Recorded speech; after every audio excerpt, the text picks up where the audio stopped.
हरिः ओम्। अथ चण्डीकवचम्। श्रीगणेशाय नमः। श्रीसरस्वत्यै नमः। श्रीगुरुभ्यो नमः।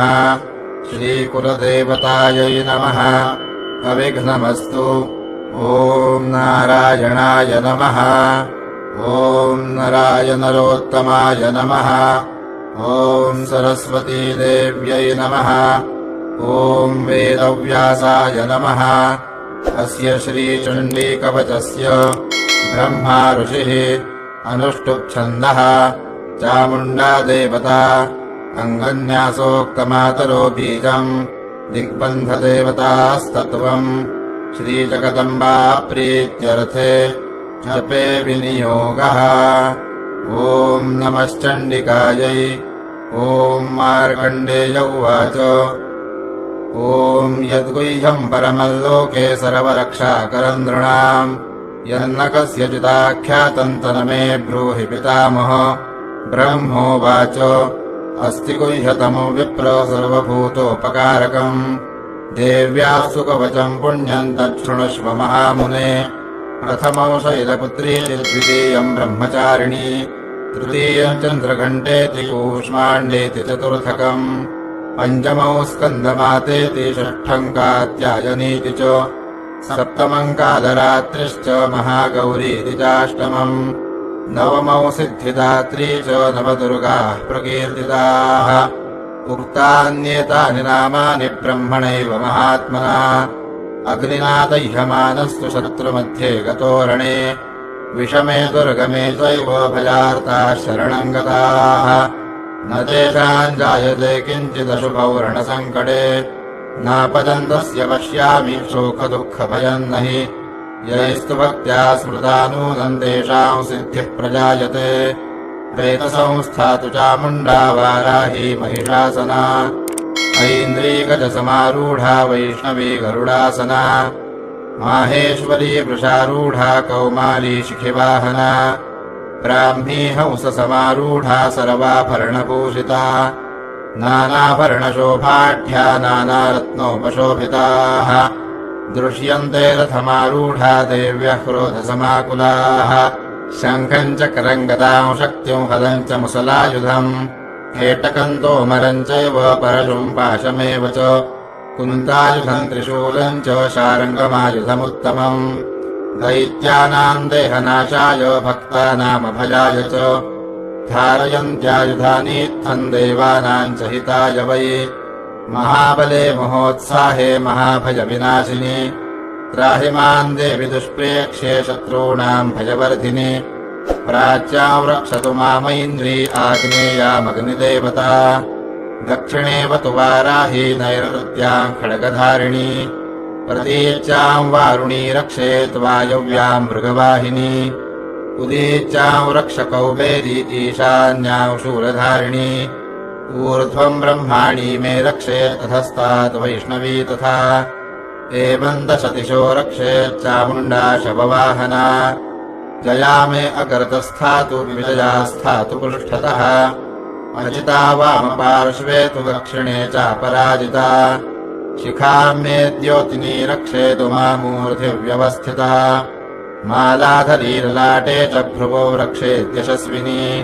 त्रिनेत्रा च भ्रुवोर्मध्ये यमघण्टा च नासिके शङ्खिनी चक्षुषोर्मध्ये श्रोत्रयोर्द्वारवासिनी कपोलौ कालिका रक्षेत् कर्णमूले तु शाङ्करी नासिकायां सुगन्धा च उत्तरोष्ठे च चर्चिका अधरे चामृतकला जिह्वायाम् च सरस्वती दन्तान् रक्षतु कौमारी कण्ठमध्ये तु चण्डिका घण्टिकाम् चित्रघण्टा च महामाया च तालुके कामाक्षी चिबुकौ रक्षेत् वाचम् मे सर्वमङ्गला ग्रीवायाम् भद्रकाली च पृष्ठवंशे धनुर्धरी नीलग्रीवा बहिः कण्ठे नलिका नलकूबरी खड्गधारिण्युभौ स्कन्धौ बाहू मे वज्रधारिणी हस्तयोर्दण्डिनी रक्षेदम्बिका चाङ्गुलीस्तथा नखान् शूलेश्वरी रक्षेत् कुक्षौ रक्षेन्नलेश्वरी तनौ रक्षेन्महालक्ष्मीर्मनः शोकविनाशिनी हृदये ललिता देवी उदरे शूलधारिणी नाभौ च कामिनी रक्षेत् गुह्यम् गुह्येश्वरी तथा कट्याम् भगवती रक्षेज्जानुनी विन्ध्यवासिनी भूतनाथा च मेढ्रम् मे ऊरू महिषवाहिनी जङ्घे महाबला प्रोक्ता सर्वकामप्रदायिनी गुल्फयोर्नारसिंही च पादौ चामिततेजसी पादाङ्गुली श्रीर्मे रक्षेत् पादाधस्तनवासिनी नखान्दंष्ट्राः कराली च केशांश्चैवोर्ध्वकेशिनी रोमकूपेषु कौबेरी त्वचम् वागीश्वरी तथा रक्तमज्जामसामांसान्यस्थिमेधांसि पार्वती अन्त्राणि पादरात्रिश्च वित्तम् च मुकुटेश्वरी पद्मावती पद्मकोशे कफे चूडामणिस्तथा ज्वालामुखी नखज्वाला अभेद्या सर्वसन्धिषु शुक्रम् ब्रह्माणि मे रक्षेच्छायाम् छत्रेश्वरी तथा अहङ्कारम् मनोबुद्धिम् रक्ष मे धर्मचारिणी प्राणापानौ तथा व्यानौ समानौ दानमेव च यशः कीर्तिम् च लक्ष्मीम् च सदा रक्षतु वैष्णवी गोत्रमिन्द्राणि मे रक्षेत् पशून् मे रक्ष चण्डिके पुत्रान् रक्षेन्महालक्ष्मीर्भार्याौ रक्षतु भैरवी मार्गम् क्षेमकरी रक्षेत् विजया सर्वतः स्थिता रक्षाहीनम् तु यत्स्थानौ वरजितम् कवचेन तु तत्सर्वौ रक्ष मे देवि जयन्ती पापनाशिनी पदमेकम् न गच्छेत्तु यदीच्छेच्छुभमात्मनः कवचेनावृतो नित्यम् यत्र यत्राधिगच्छति तत्र तत्रार्थलाभश्च विजयः सार्वकामिकः यय्यम् कामयते कामम् तम् प्राप्नोति निश्चितम् परमैश्वर्यमतुलम् प्राप्स्यते भूतले पुमान् निर्भयो जायते मर्त्यः सङ्ग्रामेष्वपराजितः त्रैलोक्ये तु भवेत् पूज्यः कवचेनावृतः पुमान् इदम् तु देव्याः कवचम् देवानामपि दुर्लभम् यः पठेत् प्रयतो नित्यम् त्रिसन्ध्यांशयान्वितः दैवी कला भवेत्तस्य त्रैलोक्येऽप्यपराजितः जीवेत् वर्षशतौ सागरम् अपमृत्युविवर्जितः नश्यन्ति व्याधयः सर्वे दूता विस्फोटकादयः स्थावरम् जङ्गमम् वापि कृत्रिमम् चापि यद्विषम् आभिचाराणि सर्वाणि मन्त्रयन्त्राणि भूतले भूचराः खेचराश्चैव जलजाश्चोपदेशिकाः सहजाः कुलजामालाः शाकिनी डाकिनी तथा अन्तरिक्षचरा घोरा डाकिन्यश्च महाबलाः ग्रहभूतपिशाचाश्च यक्षगन्धर्वराक्षसाः ब्रह्मराक्षसवेतालाः कूष्माण्डा भैरवादयः नश्यन्ति दर्शनात्तस्य कवचे हृदि संस्थिते मानोन्नतिर्भवेद्राज्ञस्तेजो वृद्धिकरम् परम् यशसा वर्धते सोऽपि कीर्तिमण्डितभूतले जपेत् सप्तशतीम् चण्डीम् कृत्वा तु कवचम् पुरा यावद्भूमण्डलम् धत्ते सशैलवनकाननम् तावत्तिष्ठति मेदिन्याौ सन्ततिः पुत्रपौत्रिकी देहान्ते परमौ स्थानम् यत्सुरैरपि दुर्लभम् प्राप्नोति पुरुषो नित्यम् महामाया प्रसादतः वाराह पुराणे हरिहरब्रह्म विरचितम् देव्याः कवचम् अथ अर्गलास्तोत्रम् अस्य श्री अर्गलास्तोत्रमन्त्रस्य विष्णुरऋषिः अनुष्टुप्छन्दः श्रीमहालक्ष्मीर्देवता श्रीजगदम्बा प्रीतये जपे विनियोगः ॐ नमश्चण्डिकायै ॐ मार्कण्डेय उवाच जयन्ती मङ्गला काली भद्रकाली कपालिनी दुर्गा क्षमा शिवा धात्री स्वाहा स्वधा नमोऽस्तु ते मधुकैटपवित्रा विविधातृवरदे नमः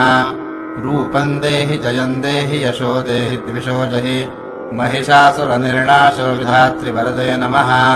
रूपम् देहि जयम् देहि यशो देहि द्विषो जहि वन्दिताङ्घ्रियुगे देवि सर्वसौभाग्यदायिनी रूपम् देहि जयम् देहि यशो देहि द्विषो जहि रक्तबीजवधे देवि चण्डमुण्डविनाशिनी रूपम् देहि जयम् देहि यशो देहि द्विषो जहि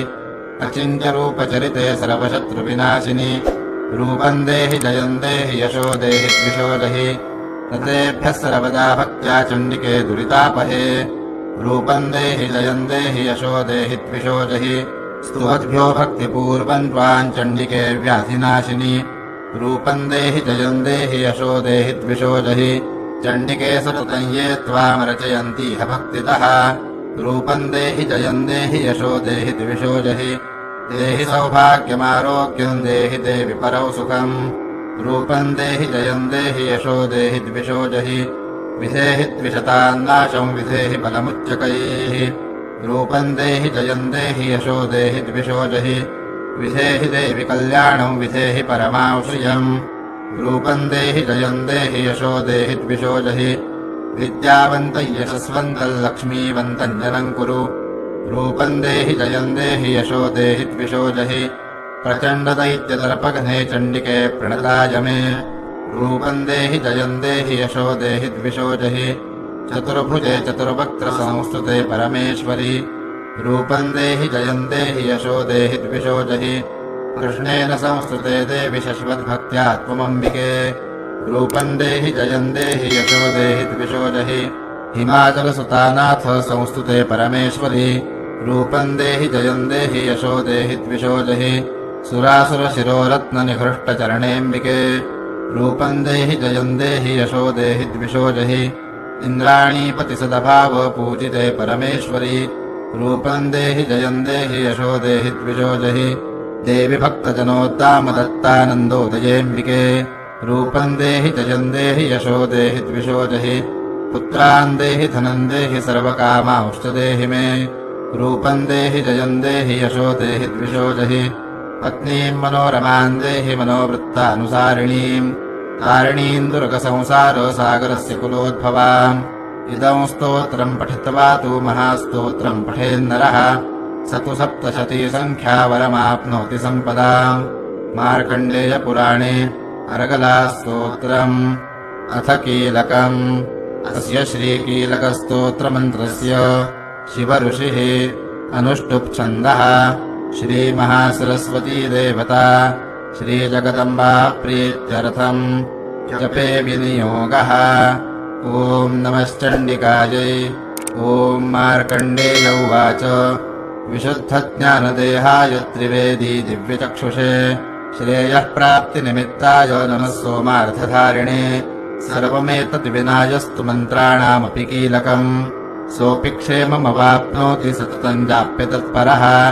सिद्ध्यन्युच्चाटनादीनि वस्तूनि सकलान्यपि एतेन स्तुपतान् नित्यम् स्तोत्रमात्रेण सिद्ध्यति न मन्त्रो नौषधम् तत्र न किञ्चिदपि विद्यते विना जाप्येन सिद्ध्येत सर्वमुच्चाटनादिकम् समकराण्यपि सिद्ध्यन्ति लोकशङ्कामिमाहरः कृत्वा निमन्त्रयामास सर्वमेवमिदम् शुभम् स्तोत्रम् वै चण्डिकायास्तु तच्च गुह्यम् चकारसः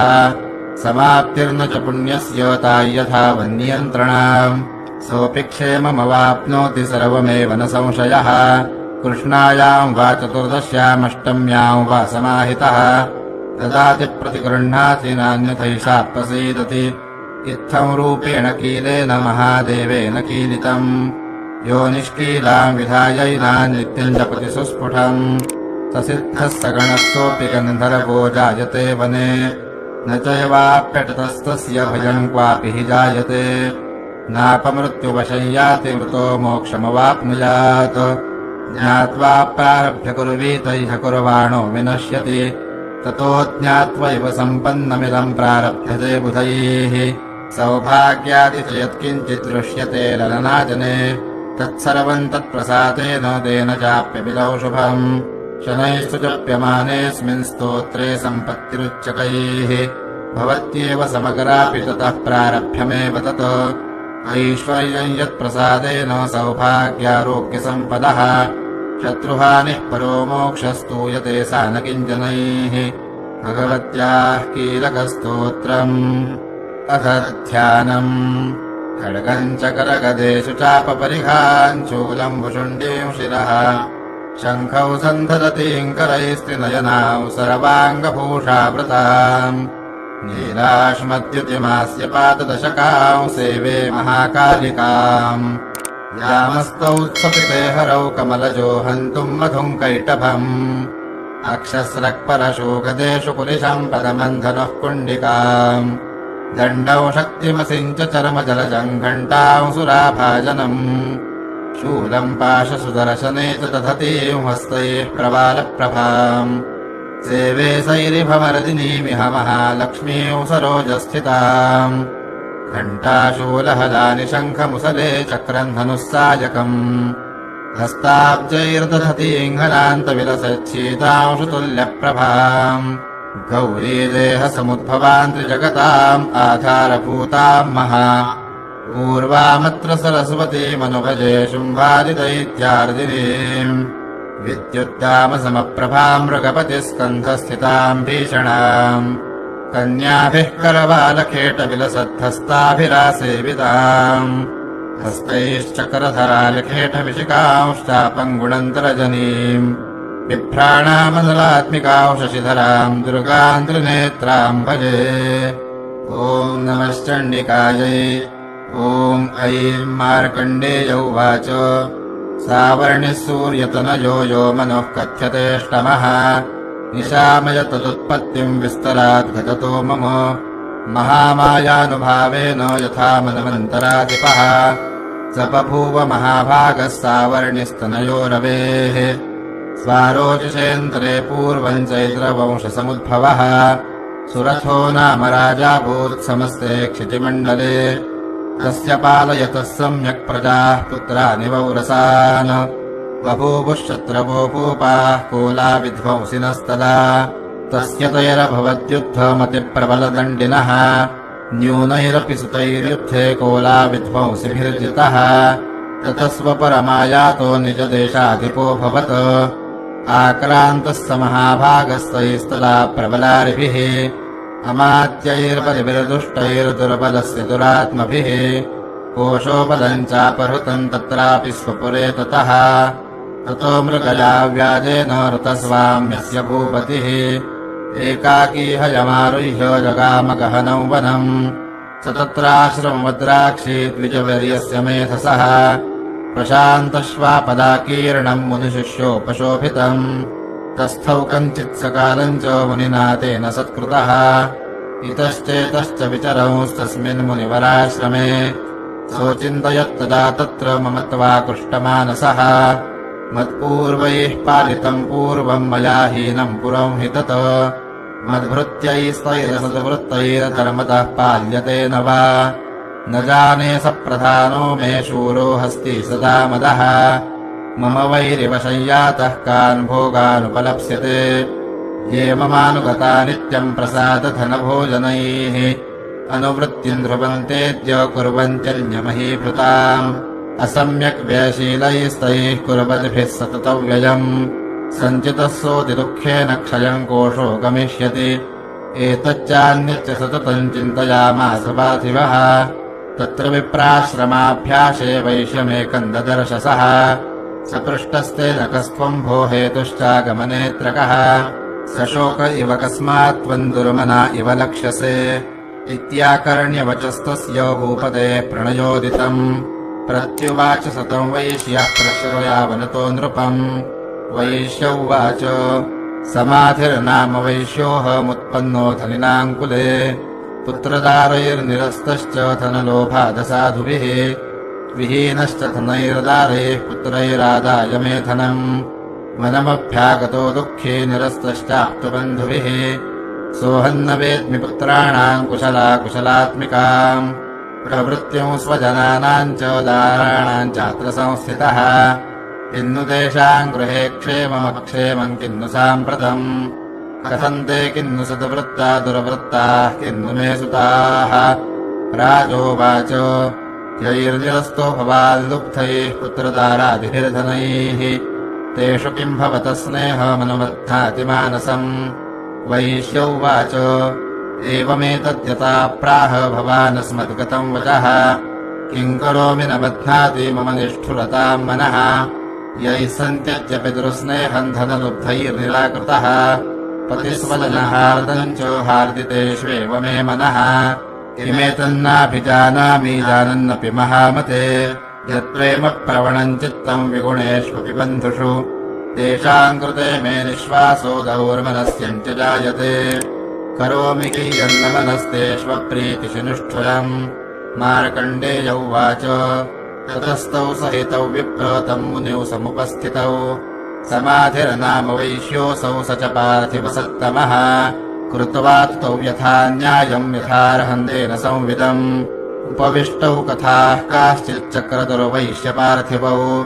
राजोवाच भगवंस्त्वामहम् प्रष्टुम् इच्छाम्येकम् वदस्व तत्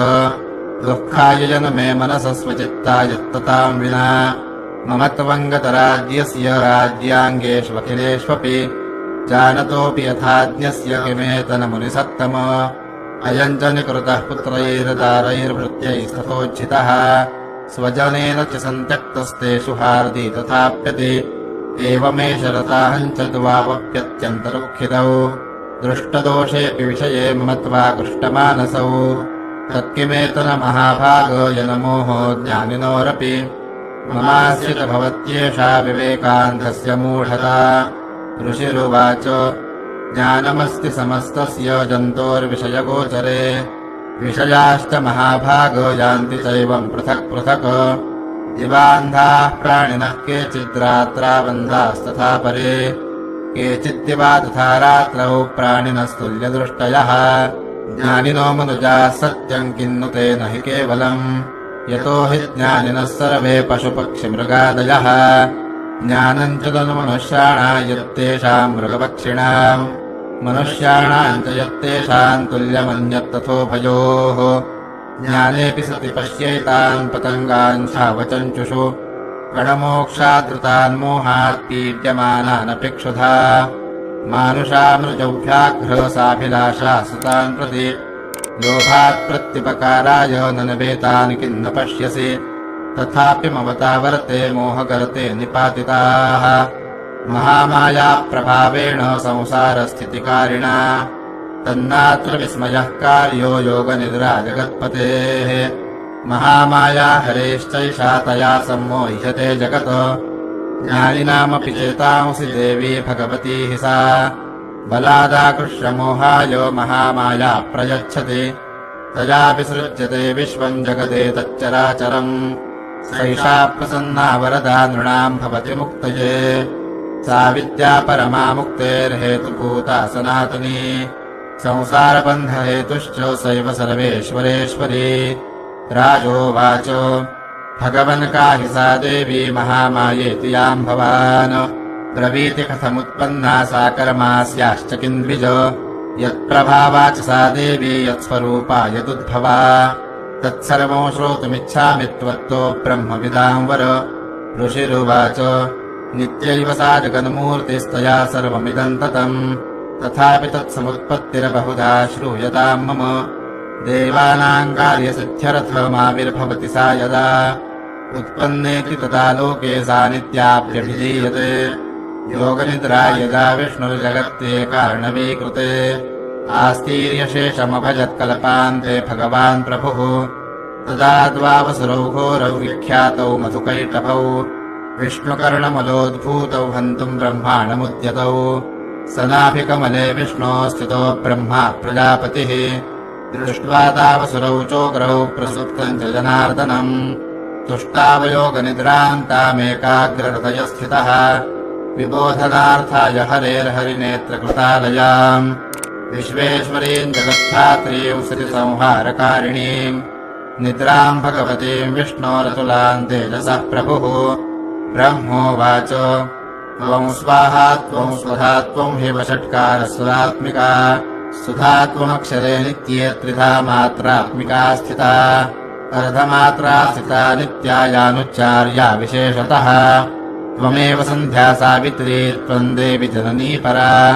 त्वयैतद्धार्यते विश्वम् त्वयैतत्सृज्यते जगत् त्वयैतत्पाल्यते देवि त्वमत्स्यन्ते च सर्वदा विसृष्टौ सृष्टिरूपा त्वम् स्थितिरूपा च पालने तथा संहृतिरूपान्ते जगतोऽस्य जगन्मये महाविद्या महामाया महामेधा महास्मृतिः महामोहा च भवती महादेवी महेश्वरी प्रकृतिस्त्वम् च सर्वस्य गुणत्रयविभाविनी कालरात्रिर्महारात्रिर्मोहरात्रिश्च दारुणा त्वम् श्रीस्त्वमीश्वरी त्वम् ह्रीस्त्वम् बुद्धिरबोधलक्षणा लज्जा पुष्टिस्तथा तुष्टिस्त्वम् शान्तिः क्षान्तिरेव च खड्गिनी शूलिनी घोरा गदिनी चक्रिणी तथा शङ्खिनी चापिनी बाणमुषुण्डी परिघायुधा सौम्या सौम्यतरा शेषसौम्येभ्यस्त्वतसुन्दरी परापराणाम् परमा त्वमेव परमेश्वरी यच्च किञ्चित् क्वचिदवस्तु सदसर्वाखिलात्मिके तस्य सर्वस्य या शक्तिः सा त्वम् यो स्तूयसे मया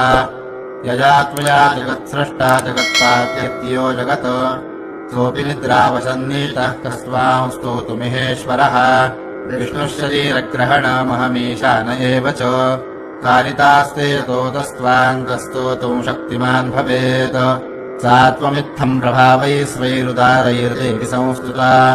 मोहयैतौ दुराधर्षावसुरौ मधुकैटभौ प्रबोधम् च जगत्स्वामीनीयतामच्युतो लघु बोधश्च क्रियतामस्य हन्तुमेतौ महासुरौ ऋषिरुवाच एवं स्तुता तदा देवी तामसी तत्र वेधसा विष्णोः प्रबोधनार्थाय निहन्तुम् मधुकैटभौ नेत्रास्य नासिका बाहुहृदयेभ्यस्तथोरसः निर्गम्यदर्शनेतस्थौ ब्रह्मणो व्यक्तजनमनः उत्तस्थौ च जगन्नाथस्तया मुक्तो जनार्दनः एकार्णवे हि शयनात् ततः स ददृशे च तौ मधुकैटभौ दुरात्मानावतिवीर्यपराक्रमौ क्रोधरक्ते क्षणावत्तुम् ब्रह्माणम् जनितोद्यमौ समुत्थाय तुतस्ताभ्यायुयुधे भगवान् हरिः पञ्चवर्षसहस्राणि बाहुप्रहरणो विभुः तावप्यतिबलोन्मत्तौ महामाया विमोहितौ उक्तवन्तौ वरोस्मत्तो व्रियतामिति केशवम् श्रीभगवानुवाच भवेतामद्य मे तुष्टौ मम वध्या उभावपि किमन्येन वरेणात्र एतावद्धिवृतम् मया ऋषिरुवाच वञ्चिताभ्यामिति तदा सर्वमापोमयम् जगत् विलोक्यताभ्याम् गदितो भगवान् कमलेक्षणः आवाञ्जहि न यत्रोर्वी सलिलेन परिप्लुता ऋषिरुवाच तथेत्युक्त्वा भगवता शङ्खचकरगदाभृता कृत्वा चक्रेण वैच्छिन्ने जघने शिरसि तयोः एवमेषा समुत्पन्ना ब्रह्मणा संस्तुता स्वयम् प्रभावमस्या देव्यास्तु भूय शृणु वदामि ते ऐं ॐ श्रीमार्कण्डेयपुराणे देवी महात्म्ये प्रथमः ॐ ह्रीं ऋषिरुवाच देवासुरमवोत्तीर्थम् पूर्णमवदशतम् पुरा महिषे सुराणामधिपे देवानाम् च पुरन्दरे तत्रासुरैर्महावीर्यैर्देवसैन्यम् पराजितम् हित्वा च सकलान् देवानिन्द्रोऽभून्महिषासुरः ततः पराजिता देवाः पद्मयोनिम् प्रजापतिम् पुरस्कृत्य गतास्तत्र यत्रेष गरुडध्वजौ यथा वृत्तम् तयोस्तद्वन्महिषासुरचेष्टितम् त्रिदशाः कथयामासुरदेवाभिभवविस्तरम् सूर्येन्द्राग्निरेन्दूना यमस्य वरुणस्य च अन्येषाम् चाधिकारान् स स्वयमेवाधितिष्ठति त्वरगान् निराकृताः सर्वे तेन देवगणा भुवि विचरन्ति यथा मर्त्या महिषेण दुरात्मना एतदवः कथितम् सर्वममरारिविचेष्टितम् शरणम् च प्रपन्ना स्मो वधस्तस्य विचिन्त्यताम् इत्थम् निशम्य देवानाम् वचांसि मधुसूदनः चकारकोपौ शम्भुश्च भ्रुकुटीकुटिलाननौ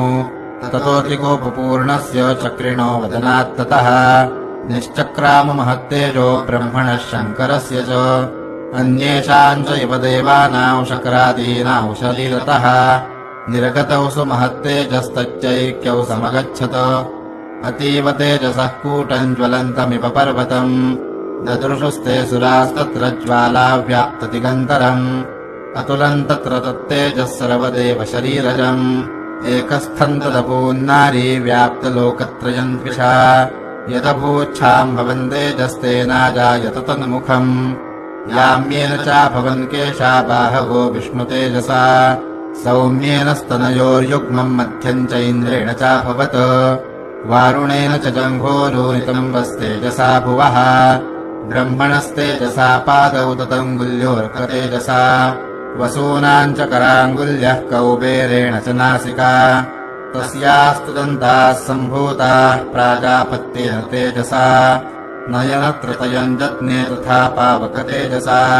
भ्रुवौ च सन्धयोस्तेजः श्रवणावनिलस्य च अन्येषाम् च इव देवानाम् सम्भवस्तेजसां शिवा ततः समस्तदेवानाम् तेजोराशिसमुद्भवाम् ताम् विलोक्य मुदम् प्रापुरमरा महिषार्दिताः ततो देवा ददुस्तस्यै स्वानि स्वान्यायुधानि च शूलौ शूलाद्निष्कृष्य ददौ तस्यै पिनाकधृक् चक्रम् च दत्तवान् कृष्णः समुत्पाट्य स्वचक्रतः शङ्खम् च वरुणः शक्तिम् ददौ तस्यै हुताशनः मारुतो दत्तवांश्चापम् बाणपूर्णे तथेषुधि वज्रमिन्द्रः समुत्पाट्य कुलशादमराधिपः ददौ तस्यै सहस्राक्षो घण्टामयिरावदातिगदात् कालदण्डाद्यमो दण्डम् पाशञ्जाम्बुपतिर्ददौ प्रजापतिश्चाक्षमालान् ददौ ब्रह्माकमण्डलम् समस्तरोमकूपेषु निजरश्मीम् दिवाकरः कालश्च दत्तवान् खड्गम् तस्यै चरमच निर्मलम् क्षीरोदश्चामलौ हारमजरे च तथाम्बरे चूडामणिम् तथा दिव्यम् कुण्डले कटकानि च अर्धचन्द्रम् तथा शुभ्रम् केयूरान् सर्वबाहुषु नूपुरो विमलौ तद्वद्ग्रैवेयकमनुत्तमम् अङ्गुलीयकरत्नानि समस्तास्वङ्गुलीषु च विश्वकर्मा ददौ तस्यै परशुम् चान्यनिर्मलम् अस्त्राण्यनेकरूपाणि तथा भेद्यम् च दौशनम् अमलान् पङ्कजाम् मालाम् शिरस्युरसि चापराम् अदतज्जलधिस्तस्यै पङ्कजम् चातिशोभनम् हिमवान् वाहनौ सिंहौ रत्नानि विविधानि च तदावशून्यौ सुरजापानपात्रम् धनाधिपः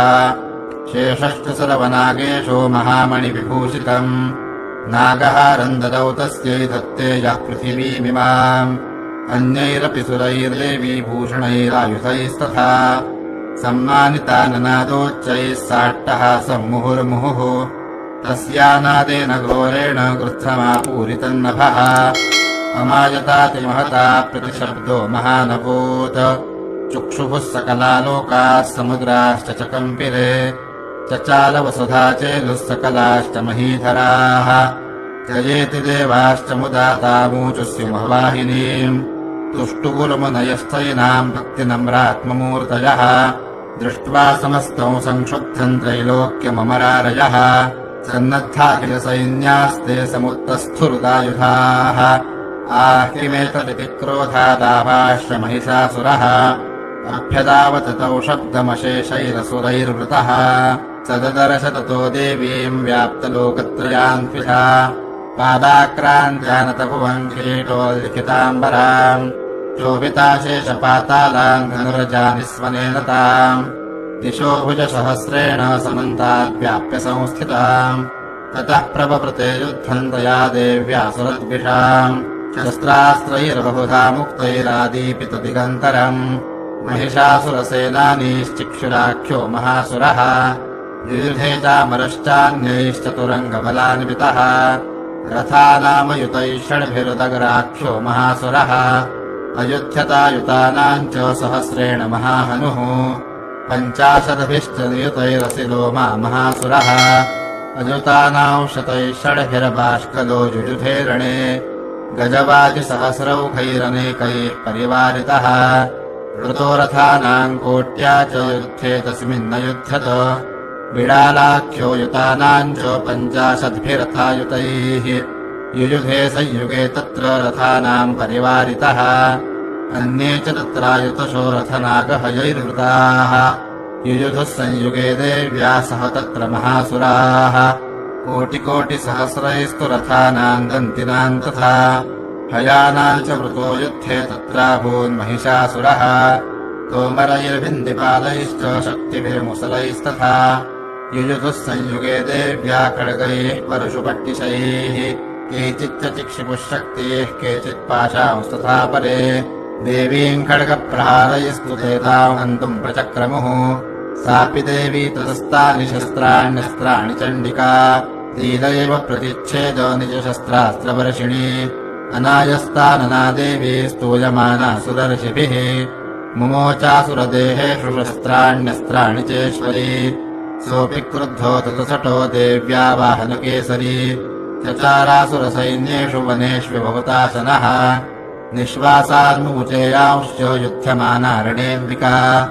त एव सद्यः सम्भूता गणाश्शतसहस्रशः युयुधुस्ते परशुभिर्भिन्दिपालासि पट्टिशैः नाशयन्तो सुरगणान् देवी शक्त्युपबृंहिताः अवादयन्त पटहान् गणाः शङ्खांस्तथा परे मृदङ्गांश तथैवान्ये तस्मिन्युत्थमहोत्सवे ततो देवी त्रिशूलेन गदया शक्तिरुष्टिभिः खड्गादिभिश्च शतशो निजघान महासुरान् पातयामास चैवान्यान् घण्टास्वनविमोहितान् असुरान् भुविपाशेन प्रथवाचान्यान् कर्षयत् केचिद्विधा कृतास्तीक्ष्णैः खड्गपातैस्तथा परे विपोथिता निपातेन गतया भुविशेरते वेमुश्च केचिद्रुधिरम् मुसलेन भृशंहताः केचिन्निपतता भूमौ भिन्नाः शूलेन वक्षसि निरन्तराः शरौघेण कृताः केचित्तृणाजिरे सेनानुकारिणः प्राणान् मुमुचुस्त्रिदशार्दनाः केषाञ्चित् बाहवश्छिन्नाश्छिन्नग्रीवास्तथा परे शिरांसि पेतुरन्येषामन्ये मध्ये विदारिताः विच्छिन्नजङ्घास्पपरे पेतुर्व्याम् महासुराः एकबाहुभक्षिचरणाः केचिद्देव्याद्विधा कृताः छिन्नेऽपि चान्ये शिरसि पतिताः पुनरुत्थिताः न नृतुश्चापरे तत्र युद्धे तूर्यलयाश्रिताः कबन्धाश्चिन्नशिरसः खड्गशक्त्युष्टिपाणयः तिष्ठतिष्ठेति भाषन्तो देवी मन्ये महासुराः पातितैरथनागाश्वैरसुरैश्च वसुन्धरा अगम्या सा भवत्तत्र यत्राभूत्समहारणः शोणितौघा महानद्यस्तद्यस्तत्र प्रसुसृपुः मध्ये चासुरसैन्यस्य वारुणासुरवाजिनाम् क्षणेन तनमहासैन्यमसुराणाम् तथाम्बिका निन्नेक्षयम् यथा वह्निस्तृणदारुमहाचयम्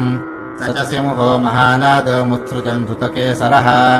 शरीरेभ्यो मरारीणा वसूनि वविचिन्वति देव्या गणैश्च तैस्तत्र कृतैर्युद्धम् तथासुरैः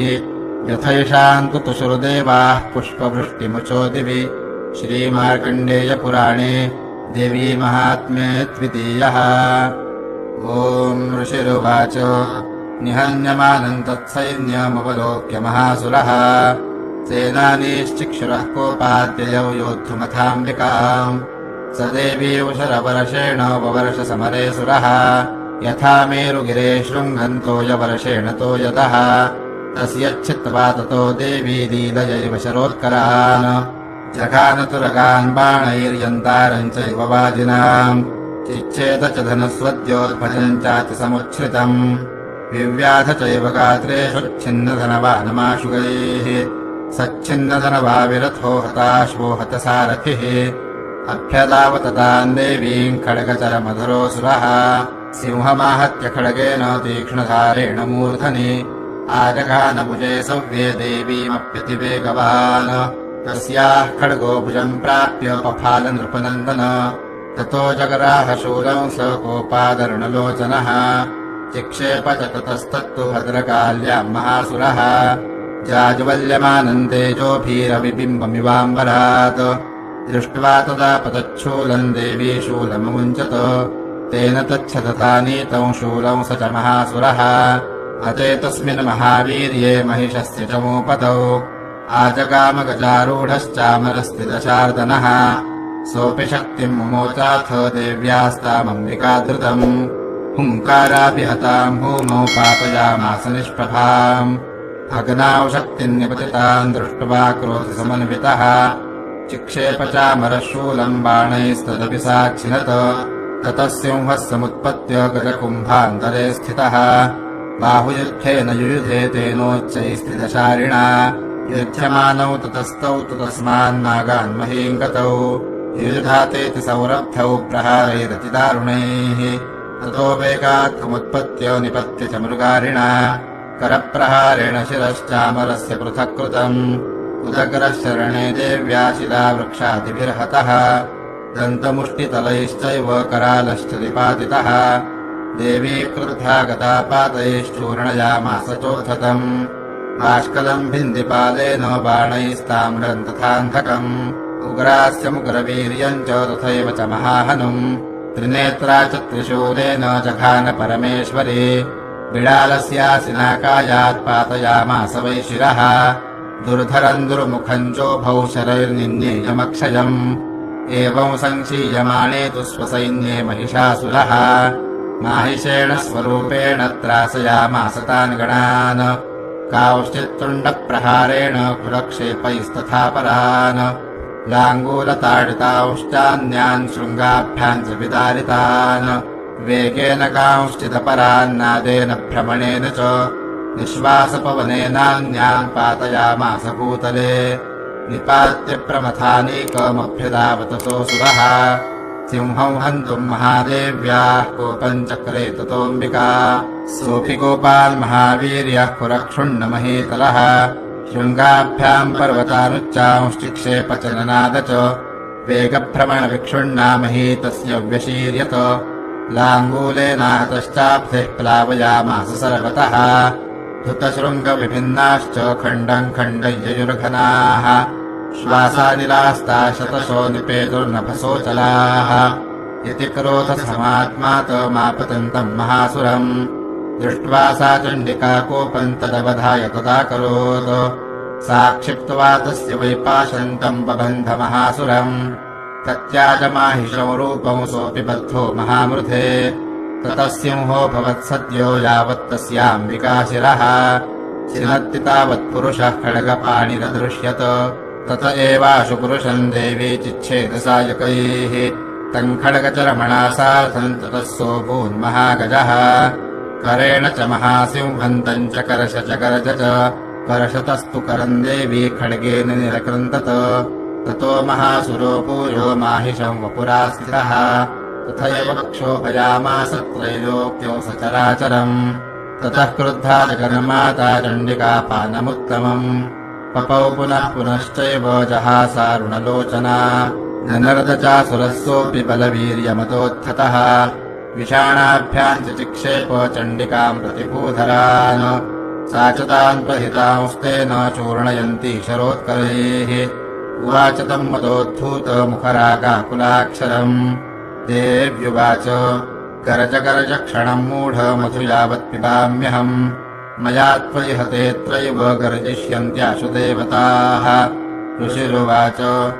एवमुक्त्वा समुत्पत्य सारूढा तम् महासुरम् पादेनाक्रम्य कण्ठे च शूलैनैनमताडयत ततः सोऽपि पदाक्रान्तस्तया निजमुखात्तदा अर्थनिष्कान्त एवासीत् देव्या वीर्येण संवृतः अर्थनिष्कान्त एवासौ युध्यमानो महासुरः तया महासिना देव्या शिरश्चित्वा निपातितः ततो हाहाकृतौ सरबन्धैत्यसैन्यन्ननाशतत प्रहर्षम् च परम् जग्मुः सकला देवतागणाः तुष्टुपुस्ताम् सला देवीम् सह दिव्यैर्महर्षिभिः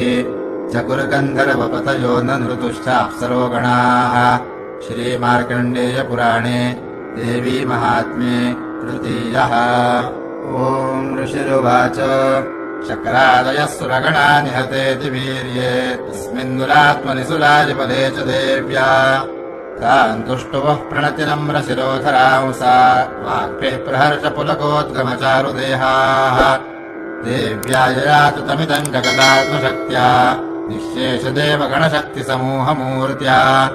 तामम्बिकामखिलदेवमहर्षिपूज्याम् अभक्त्यानता स्म विदधातु शुभानि सा नः यस्याः प्रभावमतुलम् भगवानन्दो ब्रह्माहरश्च न हि वक्तुमलम् बलम् च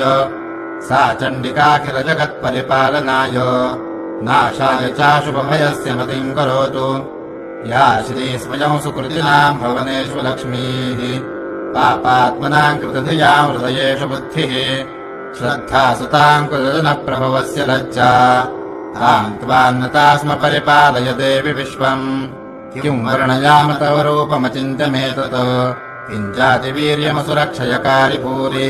किञ्चाहवेषु चरितानि तवातियानि सर्वेषु देव्यसुरदेवगणादिकेषु हेतुः समस्तजगताम् त्रिगुणापि दोषैः न ज्ञायसे हरिहरादिभिरप्यपारा सर्वाश्रयाखिलमिदम् जगदौषभूत व्याकृता हि परमा प्रकृतिस्वमात्या यस्याः समस्तसुरता समुदीरणेन तृप्तिम् प्रयाति सकलेषु मखेषु देवि स्वाहा शिवै पितृगणस्य च तृप्तिहेतुः उच्चार्यसे त्वमत एव जनैः स्वधा च या मुक्तिहेतुरविचिन्त्य महाव्रता त्वम् अभ्यस्यसे सुनियतेन्द्रियतत्त्वसारयैः मोक्षार्थिभिर्मुनिभिरस्तसमस्तदोषैः इत्यासि सा भगवती परमा हि देवी शब्दात्मिका सुविमलरगतिशान्निधान मुद्गीतरम्यपदपाठवताञ्जसाम्नाम् देवी त्रयी भगवती भवभावनाय वारतासि सर्वजगताम् परमार्तिहन्त्री मेधासि देवि विदिताखिलशास्त्रसारा दुर्गासि दुर्गभवसागरनौरसङ्गा श्रीष्कैटभागिहृदयैककृतादिवासा गौरि त्वमेव शशिमौलिकृतप्रतिष्ठा ईषत्सहासममलम् परिपूर्णचन्द्र बिम्बानुकारिकनकोत्तमकान्तिकान्तम् अत्यद्भुतम् प्रहृतमात्तरुषा तथापि वक्त्रम् विलोक्य सहसा महिषासुरेण दृष्ट्वा तु देवि कुपितम् भ्रुकुटीकराद मुद्यच्छशाङ्कसदृशच्छवियन्न सद्यः प्राणान् मुमोच महिषस्तरतीव चित्रम् कैर्जीव्यते हि कुपितान्तकदर्शनेन देवि प्रसीद परमा भवती भवाय सद्यो विनाशयसि कोपवती कुलानि विज्ञातमेतदनुमेव यदस्तमेतम् नीतम् बलौ सुविपुलम् महिषासुरस्य ते सम्मता जनपदेषु धनानि तेषाम् तेषा यशांसि न सीदति बन्धुवर्गः धन्यास्त एव निभृतात्मजवृत्यदारा येषाम् सदाभ्युदयधा भवति प्रसन्ना धर्म्याणि देवि सकलानि सदैव कर्माण्यत्यादृतः प्रतिदिनौ सुकृते करोति स्वर्गम् प्रयाति चितो भवति प्रसादात् लोकत्रयेऽपि फलदानुदेवि तेन दुर्गे स्मृता हरसि भीतिमशेषजन्तोः स्वस्थैः स्मृता मतिमतीव शुभान् ददासि दारिद्र्यदुःखभयहारिणिका त्वदन्या सर्वोपकारकरणाय सुधारदचित्ता एभिर्हतैर्जगतुपैति सुखम् तथैते कुर्वन्तु नाम नरकाय चिराय पापम् सङ्ग्राममृत्युमधिकम् दिवम् प्रयान्तु मत्वेति नूनमहितानि विनिहंसि देवि दृष्ट्वैव किन्न भवते प्रकरोति भस्म सर्वासुरा नरेषु यत्प्रहिणोषि शस्त्रम् लोकान् प्रयान्ति रिपवोऽपि हि शस्त्रपूता इत्थम् मतिर्भवति तेषु महितेषु साध्वी खड्गप्रभानिकरविस्फुरणैस्तथोग्रैः शूलाग्रकान्तिनवहेन दृशोऽसुराणाम् यन्नागता विलयमौषुमदिन्दुखण्ड योग्याननन्तमभिलोकयतान्तदेतत् दुर्वृत्तवृत्तशमनम् तव देवि शीलम् रूपम् तथैतदविचिन्त्यमतुल्यमन्यैः वीर्यम् च हन्तृहृतदेव पराक्रमाणाम् वैरिष्वपि प्रकटितैव दया त्वयेत्थम् केनोपमा भवतु तेऽस्य पराक्रमस्य रूपम् च शत्रुभयकार्यतिहारि कुत्र चित्ते कृपा समरनिष्ठुरता च तुष्टा त्वय्येव देवि वरदे भुवनत्रयेऽपि त्रैलोक्यमेतदखिलम् रिपुनाशनेन त्रातम् त्वया समरमूर्धनि तेऽपि हत्वा नीता दिवौ रिपुगणाभयमप्यपास्तम् अस्माकमुन्मदसुराय भवन्नमस्ते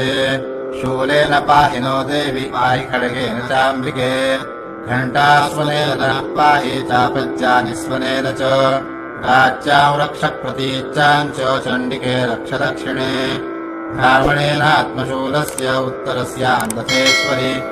सौम्यानि यानि रूपाणि त्रैलोक्ये विचरन्ति ते यानि चात्यन्तघोराणि ते रक्षास्मांस्तथा भुवम् खड्गशूलगदादीनि यानि चास्त्राणि तेऽम्बिके करपल्लवसङ्गीनि तैरस्मान् रक्ष सर्वतः ऋषिरुवाच एवं स्तुतासुरैर्दिव्यैः कुसुमैर्नन्दनोद्भवैः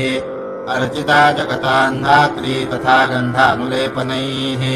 भक्त्या समस्तैस्त्रिदशैर्दिव्यैर्धूपैः सुधूपिता प्राह प्रसादसुमुखी समस्तान् प्रणतान् सुरान् देव्युवाच प्रियताम् त्रिदशाः सर्वेदस्मत्तोऽपि वाञ्छितम् देवावूचुः भगवत्या कृतौ सर्वन्न किञ्चिदवशिष्यते यतयन्निहतः शत्रुरस्माकम् महिषासुरः यदि चापि वरो देयस्त्वयास्माकम् महेश्वरि संस्मृता त्वन्नो हिंसेथाः परमापदः यश्च मर्त्यस्तवैरेभिस्त्वाम् स्तोष्यत्यमलानने तस्य वित्तर्थिविभवैर्धनदारादिसम्पदाम् वृद्धये स्मत्प्रसन्ना त्वम् भवेथाः सर्वदाम्बिके ऋषिरुवाच इति प्रसादिता दैवैर्जगतोऽर्थे तथात्मनः तथेत्युक्त्वा भद्रकाली बभूवान्तर्हिता नृप इत्येतत्कथितम् भूप सम्भूता सा यथा पुरा देवी देवशरीरेभ्यो जगत्रयहितैषिणी पुनश्च गौरी देहात् सा समुद्भूता यथाभवत् वधाय दुष्टदैत्यानाम् तथा शुम्भनिशुम्भयोः रक्षणाय च लोकानाम् देवानामुपकारिणी तच्छृणुष्व मयाख्यातम् यथावत् कथयामि ते ह्रीम् ॐ श्रीमार्कण्डेयपुराणे देवी महात्म्ये चतुर्थः ॐ क्लीं ऋषिरुवाच पुरा शुम्भनिशुम्भाभ्यामसुराभ्याम् शशीपतेः त्रैलोक्यम् यज्ञभागाश्च श्रुतामदबलाश्रयात् तावेव सूर्यताम् तद्वदधिकारम् तथैन्दवम् कौबेरमथयाम्यम् च चक्राते वरुणस्य च तावेव पवनर्थिम् च चक्रतुर्वह्निकर्म च ततो देवा विनिर्धूता भ्रष्टराज्याः पराजिताः वृताधिकारास्तुदशास्ताभ्याम् सर्वे निराकृताः महासुराभ्याम् ताम् देवीम् संस्मरन्त्यपराजिताम् तयास्माकम् वरो दत्तो यथापत्सु स्मृताखिलाः भवताम् नाशयिष्यामि तत्क्षणात् परमापदः इति कृत्वा मतिम् देवा हिमवन्तम् नगेश्वरम् जग्मुस्तत्र ततो देवीम् विष्णुमायाम् प्रतुष्टुवुः देवा ऊचुः नमो देव्यै महादेव्यै शिवायै सततम् नमः नमः प्रकृत्यै भद्रायै नियता प्रणतास्मदाम् रौद्रायै नमो नित्यायै गौर्यै धात्र्यै नमो नमः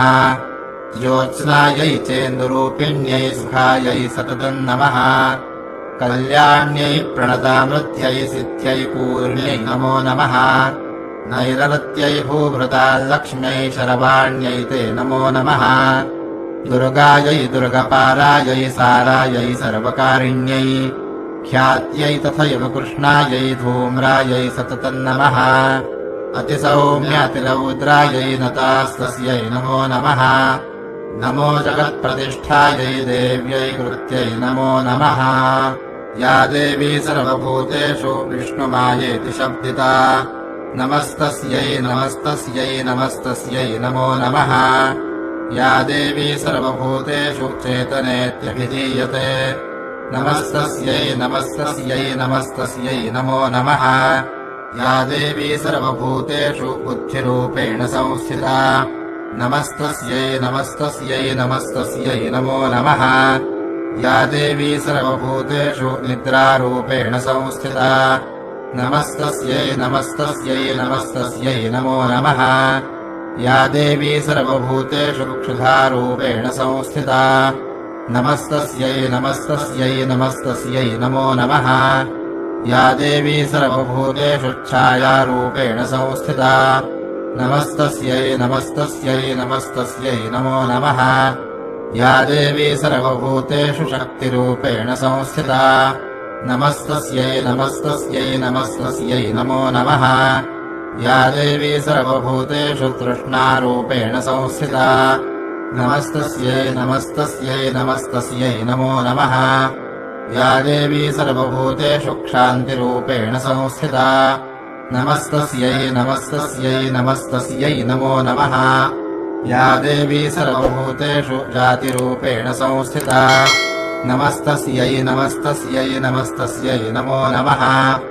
या देवी सर्वभूतेषु लज्जारूपेण संस्थिता नमस्तस्यै नमस्तस्यै नमस्तस्यै नमो नमः या देवी सर्वभूतेषु शान्तिरूपेण संस्थिता नमस्तस्यै नमस्तस्यै नमस्तस्यै नमो नमः या देवी सर्वभूतेषु श्रद्धारूपेण संस्थिता नमस्तस्यै नमस्तस्यै नमस्तस्यै नमो नमः या देवी सर्वभूतेषु कान्तिरूपेण संस्थिता नमस्तस्यै नमस्तस्यै नमस्तस्यै नमो नमः या देवी सर्वभूतेषु लक्ष्मीरूपेण संस्थिता नमस्तस्यै नमस्तस्यै नमस्तस्यै नमो नमः या देवी सर्वभूतेषु वृत्तिरूपेण संस्थिता नमस्तस्यै नमस्तस्यै नमस्तस्यै नमो नमः या देवी सर्वभूतेषु स्मृतिरूपेण संस्थिता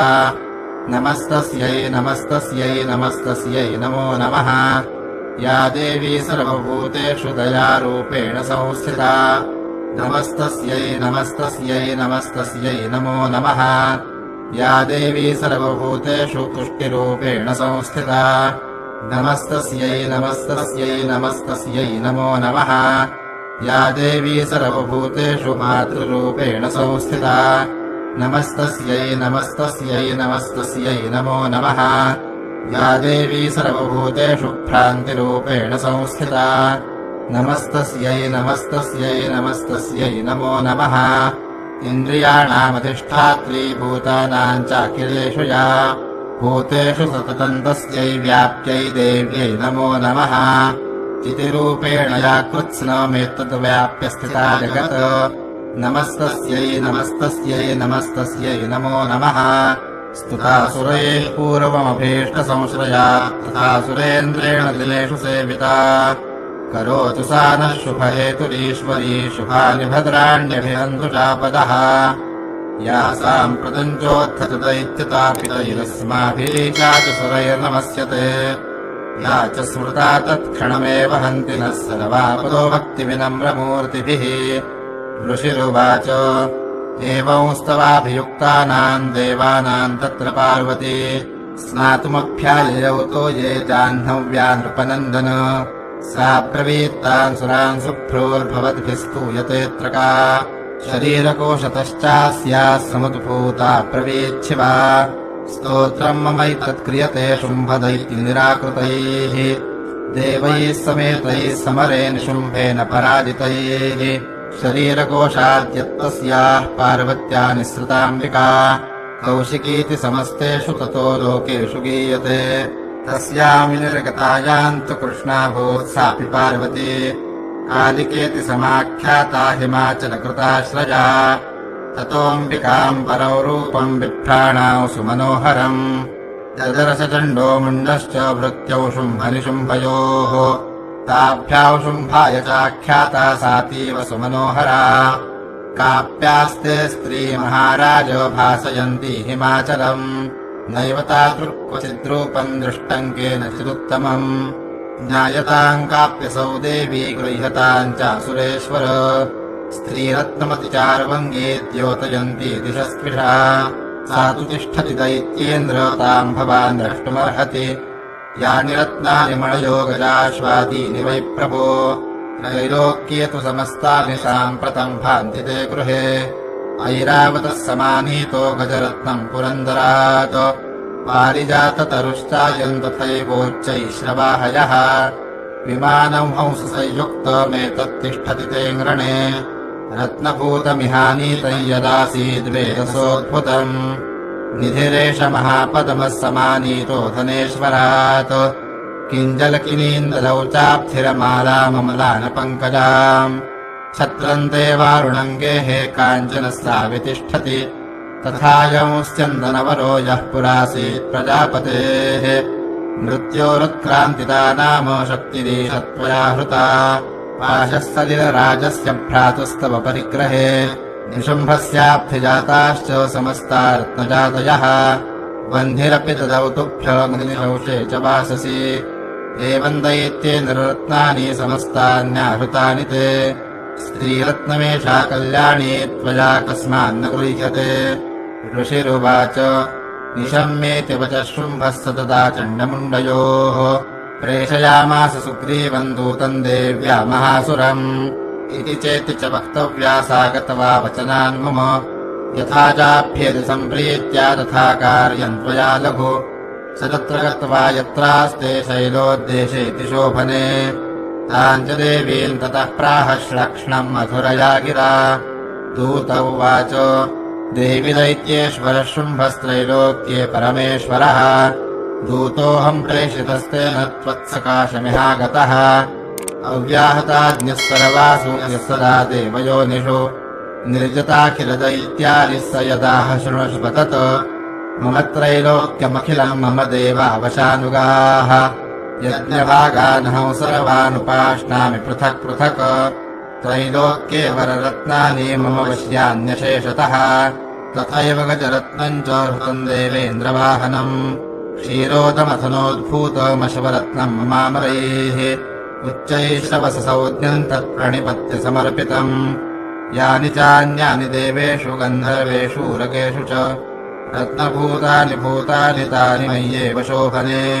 स्त्रीरत्नभूतान् त्वाम् देवि लोके मन्यामहे वयम् सा त्वमस्मानुपागच्छतो रत्नभुजो वयम् माम् वाममानुजम् वापि निशुम्भमुरुविक्रमम् भजत्वम् चञ्चलापाङ्गिरत्नभूतासि वै यतः परमैश्वर्यमतुलम् प्राप्स्यसे मत्परिग्रहात् एतत् बुद्ध्या समालोच्य मत्परिग्रहताम् व्रज ऋषिरुवाच इत्युक्ता सा तदा देवी गम्भीरान्तस्मिता जगौ दुर्गा भगवती भद्रा जयेदन्धार्यते जगत् देव्युवाच सत्यमुक्तम् त्वया नात्र मिथ्या किञ्चित् त्वयोदितम् त्रैलोक्याधिपतिः शुम्भो निशुम्भश्चापि तादृशः किन्त्वत्र यत्प्रतिज्ञातम् मिथ्या तत्क्रियते कथम् श्रूयतामल्पबुद्धित्वा प्रतिज्ञाया कृता पुरा यो माम् जयति सङ्ग्रामे यो मे दर्पम् व्यपोहति यो मे प्रतिबलो लोके स मे भरता भविष्यति तदा गच्छतु शुम्भोऽत्र निशुम्भो वा महाबलः माम् जित्वा किञ्चिरेणात्र पाणिम् गृह्णातु मे लघु दूत उवाच अवलिप्तासि मयिवम् त्वम् देवि ब्रूहि ममाग्रतः त्रैलोक्ये कः पुमांस्तिष्ठेदग्रे शुम्भनिशुम्भयोः अन्येषामपि दैत्यानाम् सर्वे देवा न वैयुधि तिष्ठन्ति सम्मुखे देवि किम् पुनः स्त्री त्वमेकिका इन्द्राद्याः सकला देवास्तस्सुर्येषाम् न संयुगे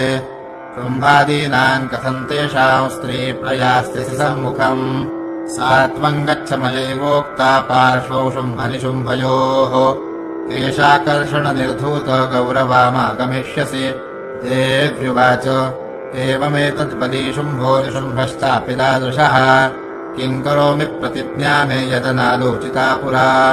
सत्त्वम् गच्छ मयोक्तम् ते यदेतत्सर्वमादृतः तदा चक्ष्वासुरेन्द्राय स च युक्तम् करोतु यत् श्रीमार्कण्डेयपुराणे देवी महात्म्ये पञ्चमः ॐ ऋषिरुवाच इत्याकर्ण्यवचो देव्याः सूतो वर्षपूरितः समाचष्टसमागम्य दैत्यराजाय विस्तरात् तस्य दूतस्य तद्वाक्यमाकर्ण्यासुरराट्ततः सक्रोधः प्राह दैत्यानामधिपन्धूम्रलोचनम् हे धूम्रलोचनाशु त्वम् स्वसैन्यपरिवारितः कामानय बलाद्दुष्टाङ्गेशाकर्षणविह्वलाम् तत्परित्राणदः कश्चिद्यदि वोत्तिष्ठते परः स हन्तव्यो मरो वापि यक्षो गन्धर्व एव वा ऋषिरुवाच तेनाज्ञप्तस्ततः शीघ्रम् स दैत्यो धूम्रलोचनः ऋतः 60,000 धृतय्ययौ स दृष्ट्वा ताम् ततो देवीम् तुहिनाचलसंस्थिताम् जगादोच्चैः प्रयाहीति मूलौ शुम्भनिशुम्भयोः न चेत्प्रीत्याद्य भवति मत्फलतारमुपैष्यति ततो बलान् नयाम्येषो केशाकर्षणविह्वलाम् देव्युवाच दैत्येश्वरेण प्रहितो बलवान् बलसंवृतः बलान्नयसि मामेवम् ततः किम् ते करोम्यहम् ऋषिरुवाच इत्युक्तः सोऽभ्यधावत्तामसुरो धूम्रलोचनः हुङ्कारेण इमतम् भस्म सा चकाराम्बिका तदा अथ क्रुद्धम् महासैन्यमसुराणाम् तथाम्बिका ववर्षसायकैस्तीक्ष्णैस्तथा शक्तिपरश्वधैः ततोऽधुतसटः कोपात् कृत्वा नादौ सुभैरवम् पपातासुरसेनायाम् सिंहो देव्या स्ववाहनः कांश्चित्करप्रहारेण दैत्यानास्येन चापरान् आक्रान्त्या चाधरेणान्यान् जघान स महासुरान् केषाञ्चित्पाटयामास नखैः कोष्ठानि केसरी तथा तलप्रहारेण शिरांसि कृतवान् पृथक् विच्छिन्नबाहुशिरसः कृतास्तेन तथा परे पपौ च रुधिरङ्कोष्ठादन्येषाम् धृतकेसरः क्षणेन तद्बलौ सर्वम् क्षयन्नीतम् महात्मना तेन केसरिणा देव्या वाहनेनातिकोपिना श्रुत्वा तमसुरम् देव्या निहतम् धूम्रलोचनम् बलम् च क्षयितम् कृत्सन् देवी केसरिणा ततः शुकोपदैत्याधिपतिः शुम्भः प्रस्फुरिताधरः आज्ञापयामास च तौ चण्डमुण्डौ महासुरौ हे चण्ड हे मुण्डबलैर्बहुभिः परिवारितौ तत्र गच्छत गतवाचो सा समानीयताल्लघु केशेष्वाकृष्यपदभा वा यदि वः संशयो युधि तदा शेषायुधैः सर्वैरसुरैर्विनिहन्यताम् तस्याम् हतायाम् दुष्टायाम् सिंहे च विनिपातिते शीघ्रमागम्यताम् बद्ध्वा गृहीत्वा तामथाम्बिकाम् श्रीमार्कण्डेयपुराणे देवी महात्म्ये षष्ठः। ॐ ऋषिरुवाच आज्ञप्तास्ते ततो दैत्याश्चण्डमुण्डपुरोगमाः चतुरङ्गबलोपेता ययुरभ्युद्यतायुधाः सदृशस्ते ततो देवीमीषद्भासाम् व्यवस्थिताम् सिंहस्योपरि शैलेन्द्रशृङ्गे महति काञ्चने ते दृष्ट्वा ताौ समादातुमुद्यमम् च कुरुद्यताः आकृष्टचापासिधरास्तथान्ये तत्समीपगाः ततः कोपम् चकारोच्चैरम्बिका तानरीम् प्रति कोपेन चास्या वदनम् मशीवर्णमभूत्तदा भ्रुकुटीकुटिला तस्या ललाटफलकादृतम् कालीकरालवदना विनिष्क्रान्तासि पाशिनी विचित्रखट्वाङ्गधरा नरमाला विभूषणा पीपिचरमपरिधाना शुष्कमांसातिभैरवा अतिविस्तारवदना जिह्वाललनभीषणा निमग्ना रक्तनयना नादापूरिति दिङ्मुखा सा वेगेनाभिपतिता घातयन्ती महासुरान् सैन्ये तत्र सुरारीणामभक्षयत तद्बलम् आह्निग्राहाङ्कुशग्राह योधघण्टा समन्वितान् समादायैकहस्तेन मुखे चिक्षेपवारणान् तथैव योधन्तुरगैरथौ सारथिना सह निक्षिप्य वक्त्रे दशनैश्चरवयन्तीति भैरवम् एकम् जगराह केशेषु ग्रीवायामथ चापरम् पादेनाक्रम्य चैवान्यमुरसान्यमुपोथयत् तैर्मुक्तानि च शस्त्राणि महास्त्राणि तथासुरैः मुखेन चकराहर्षा दशनैर्मथितान्यपि बलिनाम् तत्फलम् सर्वमसुराणाम् दुरात्मनाम् ममरदा भक्षयच्चान्यानन्यांश्चाताडयत्तदा असिना निहताः केचित् खटवाङ्गताडिताः जग्मुर्विनाशमसुरादन्ताग्राभिहतास्तथा क्षणेन तद्बलम् सर्वमसुराणाम् निपातितम् दृष्ट्वा चण्डोऽभितुत्रावताम् कालीमतिभीषणाम् शरवर्षैर्महाभीमैर्भीमाक्षीम् ताम् महासुरः छादयामास चक्रैश्च मुण्डः क्षिप्तैः सहस्रशः तानि चक्राण्यनेकानि विशमानानि तन्मुखम् बभुर्यथार्कबिम्बानि सुबभूनि घनोदरम् ततो जहासातिरुषा भीमम् भैरवनादिनी कालीकरालवदना दुरदर्शदशनोज्ज्वला उत्थाय च महासिंहम् देवी चण्डमधावत् गृहीत्वा चास्य केशेषु शिरस्तेनासिनाच्छिनत् अथ मुण्डोऽभ्यधावत्ताम् दृष्ट्वा चण्डम् निपातितम् तमप्यपातयद्भूमौ सा खड्गाभिहतौ वृषा हतशेषम् ततः सैन्यम् दृष्ट्वा चण्डम् निपातितम् मुण्डम् च सुमहावीर्यम् दिशो भेजे भयातुरम् शिरश्चण्डस्य काली च गृहीत्वा मुण्डमेव च प्राह प्रचण्डाट्टहासमिश्रमभ्येत्य चण्डिकाम् मया तवात्रोपहृतौ चण्डमुण्डौ महापशु युद्धयत्ने स्वयं शुम्भम् निशुम्भम् च हनिष्यसि ऋषिरुवाच तावानीतौ ततो दृष्ट्वा चण्डमुण्डौ महासुरौ उवाच कालीम् कल्याणी ललितम् चण्डिकावचः यस्माच्चण्डम् च मुण्डम् च गृहीत्वा त्वमुपागता चामुण्डेति ततो लोके ख्याता देवी भविष्यसि श्रीमार्कण्डेयपुराणे देवी महात्म्ये सप्तमः। ॐ ऋषिरुवाच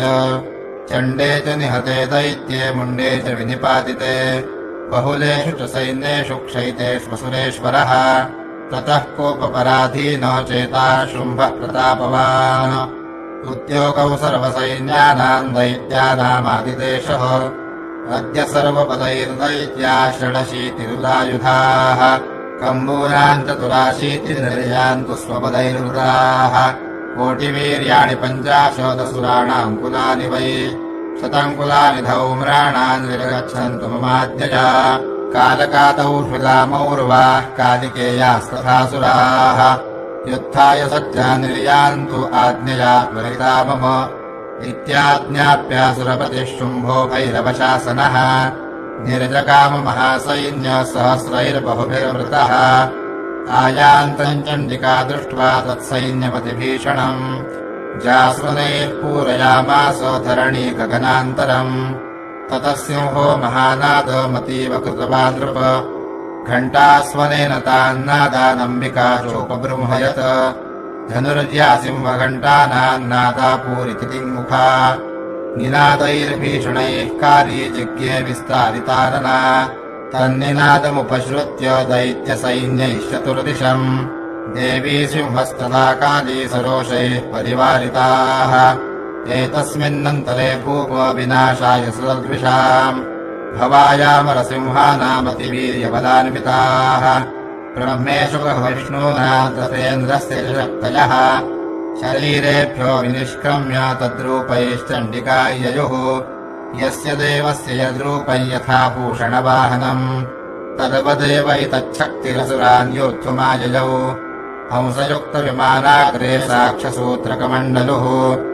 आयाता ब्रह्मणः शक्तिर्ब्रह्माणीत्यभिधीयते माहेश्वरी वृषारूढा त्रिशूलवरधारिणी महाहिवलया प्राप्ता चन्द्ररेखा विभूषणा कौमारी शक्तिहस्ता च मयूरबलवाहना योद्धुमभ्याययौ दैत्यानम्बिका गुहरूपिणी तथैव वैष्णवी शक्तिर्गरुडोपरि संस्थिता शङ्खचकरगदाशार्ङ्गखड्गहस्ताभ्युपाययौ यज्ञवाराहमतुलम् रूपय्या बिभ्रतो हरेः शक्तिः साप्याययौ तत्र वाराहीम् बिभ्रती तनुम् नारसिंही नृसिंहस्य बिभ्रती सदृशम् वपुः प्राप्ता तत्र सटाक्षे पक्षिप्तनक्षत्रसंहतिः वज्रहस्ता तथैवैन्द्री गजराजोपरि स्थिता प्राप्ता सहस्रनयना यथा शक्रस्तथैव सा ततः परिवृतस्ताभिरीशानो देवशक्तिभिः हन्यन्तामसुराः शीघ्रम् मम प्रीत्याह चण्डिकाम् ततो देवी शरीरात्तुमिनिष्क्रान्तातिभीषणा चण्डिका शक्तिरत्युग्रा शिवा शतनिनादिनी सा चाह धूम्रजटिलमीशानमपराजिता दूतत्वम् गच्छ भगवन् पार्श्वौ शुम्भनिशुम्भयोः ब्रूहि शुम्भन्निशुम्भम् च दानवावतिगर्भितौ ये चान्ये दानवास्तत्र युद्धाय समुपस्थिताः त्रैलोक्यमिन्द्रो लभताम् देवाः सन्तु हविर्भुजः यूयम् प्रयात पातालम् यदि जीवितुमिच्छथ बलावले पादथ चेद्भवन्तो युद्धकाङ्क्षिणः तदा गच्छत तृप्यन्तु मच्छिवाः पिशिते नवः यतो नियुक्तो दौत्येन तया देव्या शिवः स्वयम् शिवदूतीति लोकेऽस्म्योस्ततः साख्यातिमागता तेऽपि श्रुत्वा वचो देव्याः शर्वाख्यातम् महासुराः अमर्षा पूरिता जग्मुर्यत्र कात्यायनी स्थिता ततः प्रथममेवाग्रे शरशक्त्यष्टिवृष्टिभिः ववर्षरुद्धतामर्षास्तान् देवीमरारयः सा च तान् प्रहितान् बाणान् शूलशक्तिपरश्वथान् चिच्छेदलीलयाध्मात धनुर्मुक्तैरमहेषुभिः तस्याकृतस्तथा काली शूलपातविदारितान् खट्वाङ्गपोथितांश्चालीन् कुर्वती विचरत्तदा कमण्डलजलाक्षेपहतवीर्यान्नतौजसः ब्रह्माणी चाकरोच्छत्रून्येन येन स्मधावति माहेश्वरी त्रिशूलेन तथा चक्रेण वैष्णवी दैत्याञ्जगानकौमारी तथा शक्त्यातिकोपना ऐन्द्रीकुलिशपातेन शतशो दैत्यदानवाः हेतुर्विदारिताः पृथ्व्याम् रुधिरौघप्रवर्षिणः तुण्डप्रहारविदुभस्तादमुष्ट्राग्रक्षतवक्षसः वाराहमूर्त्यान्यपतंश्चक्रेण च विदारिताः नखैर्विदारितांश्चान्यान् भक्षयन्ती महासुरान् नारसिंही च चाराजौ नादा पूर्णदिगम्बरा चण्डाट्टहासैरसुराः शिवदूत्यभिदूषिताः हेतुः पृथिव्याम् पतितांस्तांश्च खादात सा तदा इति मातृगणम् क्रुद्धम् मर्दयन्तम् महासुरान् दृष्ट्वाभ्युपायैर्विविधैर्नेषुर्देवारिसैनिकाः पलायनपरान् दृष्ट्वा दैत्यान् मातृगणार्दितान् योद्धुमभ्याययौ क्रुद्धो रक्तबीजो महासुरः रक्तबिन्दुर्यदा भूमौ पतत्यस्य शरीरतः समुत्पतति मेदिन्या तत्प्रमाणो महासुरः युयुधे स कदा पाणिरिन्द्रशक्त्या महासुरः ततश्चैन्द्री स्ववज्रेण रक्तबीजमताडयत् पुलिशेनाहतस्याशु बहुसुस्रावशोणितम् समुत्तस्थुस्ततो योधास्तद्रूपास्तत्पराक्रमाः यावन्तः पतितास्तस्य शरीराद्रक्तबिन्दवः तावन्तः पुरुषा जातास्तद्वीर्यबलविक्रमाः ये चापि युयुधुस्तत्र पुरुषा रक्तसम्भवाः समम् मातृभिरत्यकरशस्त्रपातादिभीषणम् पुनश्च वज्रपातेन क्षतमस्य शिरो यदा ववाह रक्तम् पुरुषास्ततो जाताः सहस्रशः वैष्णवी समरे चैनम् चक्रेणाभिजगानः गदया ताडयामास ऐन्द्रीतमसुरेश्वरम् वैष्णवी चक्रभिन्नस्य रुधिरस्रावसम्भवैः सहस्रशोदकव्याप्तम् तत्प्रमाणैर्महासुरैः शक्त्या जघानकौमारी वालाही च तथासिना माहेश्वरी त्रिशूलेन रक्तबीजम् महासुरम् स चापि गदया दैत्यः सर्वा एवाहनत्पृथक् मातॄः कोपसमाविष्टो रक्तबीजो महासुरः तस्याः तस्य बहुधा शक्तिशूलाभिर्भुवि पपादयो वै रक्तौघस्तेनासञ्चतशोऽसुराः तैश्चासुरासृक्सम्भूतैरसुरैः सकलम् जगत् व्याप्तमासीत्ततो देवाभयमाजगमुरुत्तमम् तान् विषण्णान् सुरान् दृष्ट्वा चण्डिका प्राह सत्वरम् वाचकालीम् चामुण्डे विस्तीर्णम् वदनम् कुरु मच्छस्त्रपातसम्भूतान् रक्तबिन्दून् महासुरान् रक्तबिन्दोः प्रतीच्छत्वम् वक्त्रेणानेन वेगिना भक्षयन्ती चररणे तदुत्पन्नान् महासुरान् एवमेष क्षयन् दैत्यः क्षीणरक्तो गमिष्यति भक्ष्यमाणा स्वया चोगरान् चोत्पत्स्यन्ति चापरे इत्युक्त्वा तान् ततो देवी शूलेनाभिजगानतम् मुखेन काली जगृहे रक्तबीजस्य शोणितम् ततो सा वा जगानाथ गदया तत्र चण्डिका न चास्या वेदनाम् चक्रे गदापातो लिपिकामपि तस्याः तस्य देहात्तु बहुसुस्रावशोणितम् यतस्ततस्तद्वक्त्रेण चामुण्डा सम्प्रतीच्छति मुखे समुद्गता ये स्या रक्तपातान् महासुराः तांश्च खादाथ चामुण्डा पपौ तस्य च शोणितम् देवी शूलेन वज्रेण बाणैरसिभिररुष्टिभिः जघान रक्तबीजम् तम् चामुण्डा पीतशोणितम् स पपात महीपृष्ठे शस्त्रसङ्गसमाहतः नीरक्तश्च महीपालो रक्तबीजो महासुरः ततस्ते हर्षमतुलमवापुस्त्रिदशा नृप तेषाम् मातृगणो जातो ननरता शृङ्मदोत्ततः श्रीमार्कण्डेयपुराणे देवी माहात्म्ये अष्टमः। ॐ राजोवाच विचित्रमिदमाख्यातम् भगवन् भवता मम देव्याश्चरितमाहात्म्यम् रक्तबीजवधाश्रितम् भूयश्चेच्छाम्यहं श्रोतुं रक्तबीजे निपातिते चकारशुम्भो यत्करमनिशुम्भश्चातिकोपनः ऋषिरुवाच चकारकोपमतुलं रक्तबीजे निपातिते शुम्भासुरो निशुम्भश्च हतेष्वन्येषु चाहवे अन्यमानम् महासैन्यम् विलोक्यामर्षमुद्वहन् अभ्यदावन्निशुम्भोत मुख्यया सुरसेनया तस्याकृतस्तथा पृष्ठे पार्श्वयोश्च महासुराः चन्दष्टौष्ठपुटाः क्रुद्धा हन्तुम् देवीमुपाययुः आजगाम महावीर्यः शुम्भोऽपि स्वबलैर्वृतः निहन्तुम् चण्डिकाम् कोपात् कृत्वा युद्धन्तु मातृभिः ततो युद्धमतीवासीत् देव्याः शुम्भनिशुम्भयोः शरवर्षमतीवोग्रम् मेघयोरिव वर्षतोः चिच्छेदास्ताञ्जलांस्ताभ्याम् चण्डिका स्वशरोत्करैः ताडयामास चाङ्गेषु शस्त्रौघैरसुरेश्वरौ निशुम्भो निशितम् खड्गम् चलमचादाय सुप्रभम् अताडयन्मूर्ध्नि सिंहम् देव्या वाहनमुत्तमम् ताडिते वाहने देवी क्षरप्रेणासिमुत्तमम्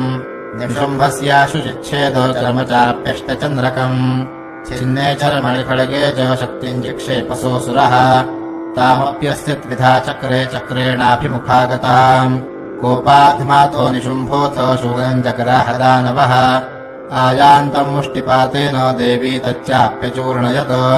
आविध्याथ गतांसोऽपि चिक्षेप चण्डिकाम् प्रति सापि देव्यास्त्रिशूलेन भिन्ना भस्मत्वमागता ततः परशुहस्तम् त्वमायान्तम् दैत्यपुङ्गवम् आहत्य देवी बाणौघैरपातयत भूतले तस्मिन्निपतिते भूमौ निशुम्भे भीमविक्रमे भ्रातर्यतीव सङ्क्रुद्धः प्रययौ हन्तुमम्बिकाम् सरथस्तस्तथात्युच्चैर्गृहीत परमायुधैः भुजैरष्टाभिरतुदैर्व्याप्याशेषम् बभौ नभः तमायान्तौ समालोक्य देवी शङ्खमवादयत् ज्याशब्दम् चापि धनुषश्चकारातीव दुःसहम् पूरयामास ककुभो निजघण्टास्वनेन च समस्तदैत्यसैन्यानाम् तेजोवधविधायिना ततः सिंहो महानादैस्त्याजितेव महामदैः पूरयामास गगनम् गाम् तथैव दिशो दश ततः काली समुत्पत्य गगनम् क्ष्मामताडयत कराभ्याम् तन्निनादेन प्राक्स्वनास्ते तिरोहिताः अट्टाट्टहासमशिवम् शिवदूती चकारः तैः शब्दैरसुरास्त्रे सुशुम्भः कोपम् परैजयौ दुरात्मौस्तिष्ठतिष्ठे दिव्याजहाराम्बिका यदा तदा जयेत्यभिहितम् देवैराकाशसंस्थितैः शुम्भेनागत्या शक्तिरमुक्ता ज्वालातिभीषणा आयान्दीवह्निकूटाभासाधिरस्ता महोदकया सिंहनादेन शुम्भस्य व्याप्तल्लोकत्रयान्तरम् निर्घातनिस्वनो घोरोचितवानवनीपते शुम्भमुक्ताञ्छरान् देवी शुम्भस्तत्प्रैताञ्छरान् चिच्छेदसुवशरैरुग्रैः शतशोथसहस्रशः ततः सा चण्डिका क्रुद्धा शूलेनाभिजगानतम् स तदाभिहतो भूमौ मूर्छितो निपपातः ततो निशुम्भः सम्प्राप्य चेतनामात्तकार्मुकः आजघानशरैर्देवीम् कालीम् केसरिणम् तथा पुनश्च कृत्वा बाहूनामयुतम् धनुजेश्वरः चक्रायुधेन दितिजश्छादयामास चण्डिकाम् ततो भगवती क्रुद्धा दुर्गा दुर्गाधिनाशिनी चिच्छेद देवी चक्राणि स्वशरैः सायकांशुतान् ततो निशुम्भो वेगेन गदामादाय चण्डिकाम् अभ्यदावत वैहन्तुम् दैत्यसैन्यसमावृतः तस्यापतत एवाशु गदाम् चिच्छेद चण्डिका खड्गेन शितधारेण स च शूलौ समाददे शूलहस्तौ समायान्तम् निशुम्भममरार्दनम् हृदि विव्याधशूलेन वेगावित्थेन चण्डिका भिन्नस्य तस्य शूलेन हृदयान्निःसृतोपरः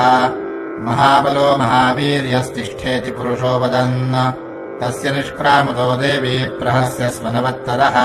चिरश्चिच्छेद खड्गेन ततो सावपतद्भुवि ततः सिंहश्चखादो गुरुदंष्ट्राक्षुण्णशिरोधरान् असुरांस्तांस्तथा काली शिवदूती तथा परान् कौमारी शक्तिनिरभिन्नाः केचिन्नेषुरमहासुराः ब्रह्माणी मन्दरभूतेन तोयेनान्ये निराकृताः माहेश्वरी त्रिशूलेन भिन्नाः पेतुस्तथा परे वाराही तुण्डघातेन केचिच्चूर्णीकृता भुवि खण्डम् खण्डम् च चक्रेण वैष्णव्या दानवाः कृताः वज्रेण चैन्द्रीहस्ताग्रविमुक्तेन तथा परे केचिद्विनेशुरसराः केचिन्नष्टा महाहवात् भक्षिताश्चापरे काली शिवदूती मृगाधिपैः श्रीमार्कण्डेयपुराणे देवी महात्म्ये नवमः। ॐ ऋषिरुवाच निशुम्भम् निहतम् दृष्ट्वा भ्रातरम् प्राणसंयुतम् मन्यमानम् बलम् चैव शुम्भः क्रुद्धो ब्रवीद्वचः बलावदेपतुष्टे त्वम् मातुलके गर्वमावह अन्यासाम् बलमाश्रित्य युध्यसे चातिमानिनी देव्युवाच एकैवाहम् जगत्यत्र द्वितीया काममापरा पश्यैता दुष्टमय्येव विशन्त्यो मधुविभूतयः ततः समस्तास्ता देव्यो ब्रह्माणि प्रमुखालयम् तस्या देव्यास्तनौ जग्मुरेकैवासीत्तदाम्बिका देव्युवाच अहम् विभूत्या बहुभिरिहरूपैर्यदा स्थिता तत्संहृतम् मयैकैव तिष्ठाम्याजौ स्थिरो भव ऋषिरुवाच ततः प्रववृते युद्धम् देव्या शुम्भस्य चोभयोः पश्यतावसलपदेवानामसुराणाम् च दारुणम् शरवर्षैः शितैः शस्त्रैस्तथा चास्त्रैः सुदारुणैः तयोर्युद्धमभूद्भूयः सर्वलोकभयङ्करम् दिव्यान्यस्त्राणि शतशोमुचेयान् यथाम्बिका प्रभञ्जनानि दैत्येन्द्रस्तत्प्रतीघातकर्तृभिः मुक्तानि तेन चास्त्राणि दिव्यानि परमेश्वरी प्रभञ्जलीलेवो गुरहुङ्कारोच्चारणादिभिः ततः शरशतैर्देवीमाच्छादयतसोऽसुरः सापि तत्कुपिता देवी धनुश्चिच्छेदचेषुभिः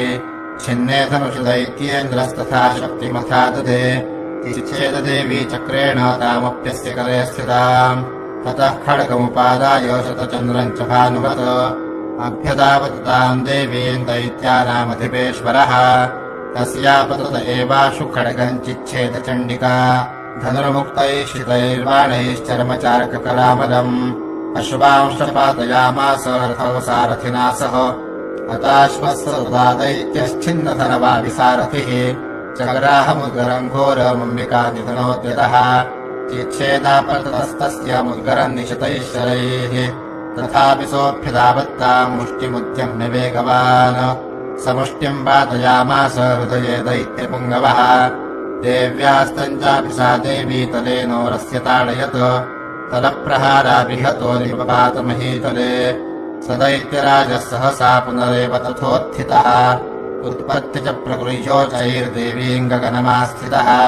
तत्रापि सा निराधाराजुयुधीर्तेन चण्डिका नियुद्धम् हे ददा दैत्यश्चण्डिका च परस्परम् चक्रतुः प्रथमौ सिद्धमुनिविस्मयकारकम् ततो नियुद्धम् सुचिरम् कृत्वा तेनाम्बिका सह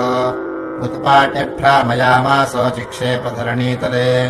सक्षिप्तो धरणीम् प्राप्य मुष्टिमुद्यम्य वेगवान् अभ्यदावत दुष्टात्मा चण्डिका निधनेच्छया रमायान्तम् ततो देवी सर्वदैत्यजनेश्वरम् जगत्याम् पातयामास भित्त्वा शूलेन वक्षसि सगतासुः पपातोर्व्याम् देवी शूलाग्रविक्षतः चालयन् सकलाम् पृथ्वीम् साब्धिद्वीपांसपर्वताम् ततः प्रसन्नमखिलम् हते तस्मिन् दुरात्मनि जगत्स्वास्थ्यमतीवापो निर्मलम् चाभवन्नभः उत्पातमेघाः सोल्काये प्रागासौमस्ते क्षमय्ययुः सरितो मार्गवाहिन्यस्तथा संस्तत्र पातिते ततो देवगणाः सर्वे हर्षनिर्भरमानसाः बभूवुर्निहते तस्मिन् गन्धर्वाललितम् जगुः अवादयंस्तथैवान्येन नृतुश्चाप्सरो गणाः ववुः पुण्यास्तथा वाताः सुप्रभो भूत्तिवाकरः श्रीमार्कण्डेयपुराणे देवी माहात्म्ये दशमः ॐ ऋषिरुवाच देव्याहते तत्र महासुरेन्द्रे स्त्रेन्द्रासुरावन्धिपुरोगमास्ताम् कात्यायनीम् तुष्टपुरिष्टलाभाद्विकाशिवक्त्राब्जविकासिताशाः देवि प्रपन्नाति हरे प्रसीद प्रसीद मातरजगतोऽखिलस्य प्रसीद विश्वेश्वरि पाहि विश्वम् त्वमीश्वरी देवि चराचरस्य आधारभूता जगतस्त्वमेका महीस्वरूपेण यतस्थितासि तपां स्वरूपस्थितया त्वयैको दाप्यायते कृत्स्नमलङ्घवीर्ये त्वम् वैष्णवी शक्तिरनन्तवीर्या विश्वस्य बीजम् परमासि माया सम्मोहितम् देवि समस्तमेतत्त्वम् वै प्रसन्ना भुवि मुक्तिहेतुः विद्या समस्तास्तव देवि वेदाः स्त्रियः समस्ताः सकला जगत्सु त्वयैकया पूरितमम् वैतत्का ते स्तुतिस्तव्यपरापरोक्तिः सर्वभूता यदा देवि मुक्तिमुक्तिप्रदायिनी त्वम् स्तुता स्तुतयेका वा भवन्तु परमोक्तयः सर्वस्य बुद्धिरूपेण जनस्य हृदिसंस्थिते स्वर्गापवर्गदे देवि नारायणि नमोऽस्तुते पराकाष्ठादिरूपेण परिणामप्रदायिनी विश्वस्योपरतौ शक्ते नारायणि नमोऽस्तुते सर्वमङ्गलमाङ्गल्ये शिवे सर्वार्थसाधिके हिरण्ये त्र्यम्बके गौरि नारायणि नमोऽस्तुते सृष्टिस्थितिविनाशानां शक्तिभूते सनातने गुणाश्रये गुणमये नारायणि नमोऽस्तुते शरणागतदीनार्तो परित्राणपरायणे सर्वस्यार्तिहरे देवि नारायणि नमोऽस्तुते हंसयुक्तविमानस्थे ब्रह्माणि रूपधारिणि कौशाम्भः देवि नारायणि नमोऽस्तुते त्रिशूलचन्द्राहिधरे महावृषभवाहिनि माहेश्वरी स्वरूपेण नारायणि नमोऽस्तुते मयूरकुक्कुटप्रभृते महाशक्तिधरे नगे कौमारीरूपसंस्थाने नारायणि नमोऽस्तुते शङ्खचक्रगदाशार्ङ्गगृहीत परमायुधे प्रसीद वैष्णवीरूपे नारायणि नमोऽस्तुते गृहीतोग्रमहाचक्रे दंष्टोद्धृतवसुन्धरे वराहरूपिणि शिवे नारायणि नमोऽस्तुते नृसिंहरूपेणोग्रेण हन्तुम् दैत्यान् कुलोद्यमे त्रैलोक्यत्राणसहिते नारायणि नमोऽस्तुते किरीटिनि महावज्रे सहस्रनयोज्वले पुत्रप्राणहरे चैन्द्रि नारायणि नमोऽस्तुते शिवदूते स्वरूपेण हतदैत्यमहाबले घोररूपे महारावे नारायणि नमोऽस्तुते दंष्ट्राकरालवदने शिरोमालाविभूषणे चामुण्डे मुण्डमथने नारायणि नमोऽस्तुते लक्ष्मीलज्जे महाविद्ये श्रद्धे पुष्टिस्वधे ध्रुवे महारात्रि महामाजे नारायणि नमोऽस्तुते मेधे सरस्वतिवरे भूतिवा प्रवितामसि नियते त्वम् प्रसीदेशे नारायणि नमोऽस्तुते सर्वस्वरूपे सर्वेशे सर्वशक्तिसमन्विते भयेभ्यस्त्राहिनो देवि दुर्गे देवि नमोऽस्तुते एतत्ते वदनौ सौम्यम् लोचनत्रयभूषितम् पातु नः सर्वभूतेभ्यः कात्यायनि नमोऽस्तुते ज्वालाकरालमच्युकरमशेषासुरसूदनम् त्रिशूलम् पातु नो भीते रत्रकारि नमोऽस्तुते विनस्थितैत्यतेजांसि स्वनेना पूर्ययालिहत सा घण्टा पातु नो देवि पापेभ्यो न सुतानिव असुरासृपसापङ्कचर्चितस्ते कुलोज्ज्वलः शुभाय खड्गो भवतु चण्डिके त्वानरावयम् रोगानशेषानपहंसि दुष्टारुष्टातु कामान् सकलानभीष्टान् त्वामाश्रितानान्न विपन्नानान् त्वामाश्रितायाश्रयताम् प्रयान्ति एतत्कृतम् यत्कदनम् प्रयाद्यो धर्मद्विषान् देवि महासुराणाम् रूपैर्नैकैर्बहुधात्ममूर्तिम् कृत्वाम्बिके तत्प्रकरोति कान्या विद्यासु शास्त्रेषु विवेकदीपेष्वाद्येषु वाक्येषु जगात्प्रदन्या मम त्वगर्तेति महान्धकारे विभ्रामयत्येतदतीव विश्वम् रक्षांसि यत्रोग्रविशाश्च नागा यत्रारयोदस्त्युबलानि यत्र दावानलो यत्र तथाब्धिमध्ये तत्र स्थिता त्वम् परिभासि विश्वम् विश्वेश्वरि त्वम् परिभासि विश्वम् विश्वात्मिका धारयसीह विश्वम् विश्वेशवन्द्या भवती भवन्ति विश्वाश्रया ये त्वयि भक्तिनम्राः देवि प्रसीद परिपालयनोरिभीतेर्नित्यम् यथा सुरपथारथुनैव सद्यः पापानि सर्वजगताम् प्रशमन्नयाशु उत्पातपाकजनितांशमहोपसर्गान् प्रणतानाम् प्रसीद त्वम् देवि विश्वार्तिहारिणि त्रैलोक्यवासिनामीड्ये लोकानाम् वरदा भव देव्युवाच वरदाहम् सुरगणावलयम् मनसेच्छथ करुणत्वम् प्रयच्छामि जगतामुपकारकम् देवा ऊचुः सर्वाबाधा प्रशमनम् त्रैलोक्यस्याखिलेश्वरि एवमेव त्वया कार्यमसमद्वैरिविनाशनम् देव्युवाच वैवस्वतेऽन्तरे प्राप्ते 28मे युगे शुम्भो निशुम्भश्चैवान्या उत्पत्स्येते महासुरौ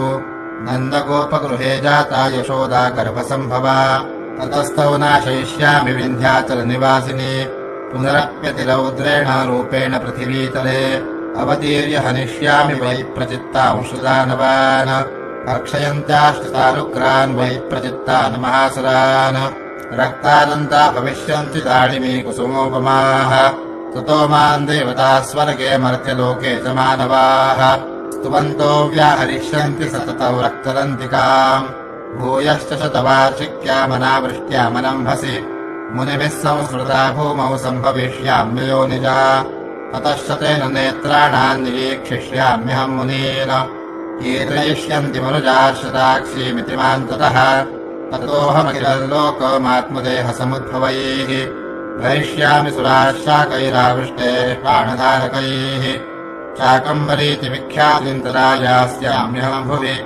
तत्रैव च वधिष्यामि दुर्गमाख्यम् महासुरम् दुर्गादेवीति विख्यातम् तनमे नाम भविष्यति पुनश्चाहं यदा भीमौ रूपम् कृत्वा हिमाचले रक्षांसि भक्षयिष्यामि मुनीनाम् त्राणकारणात्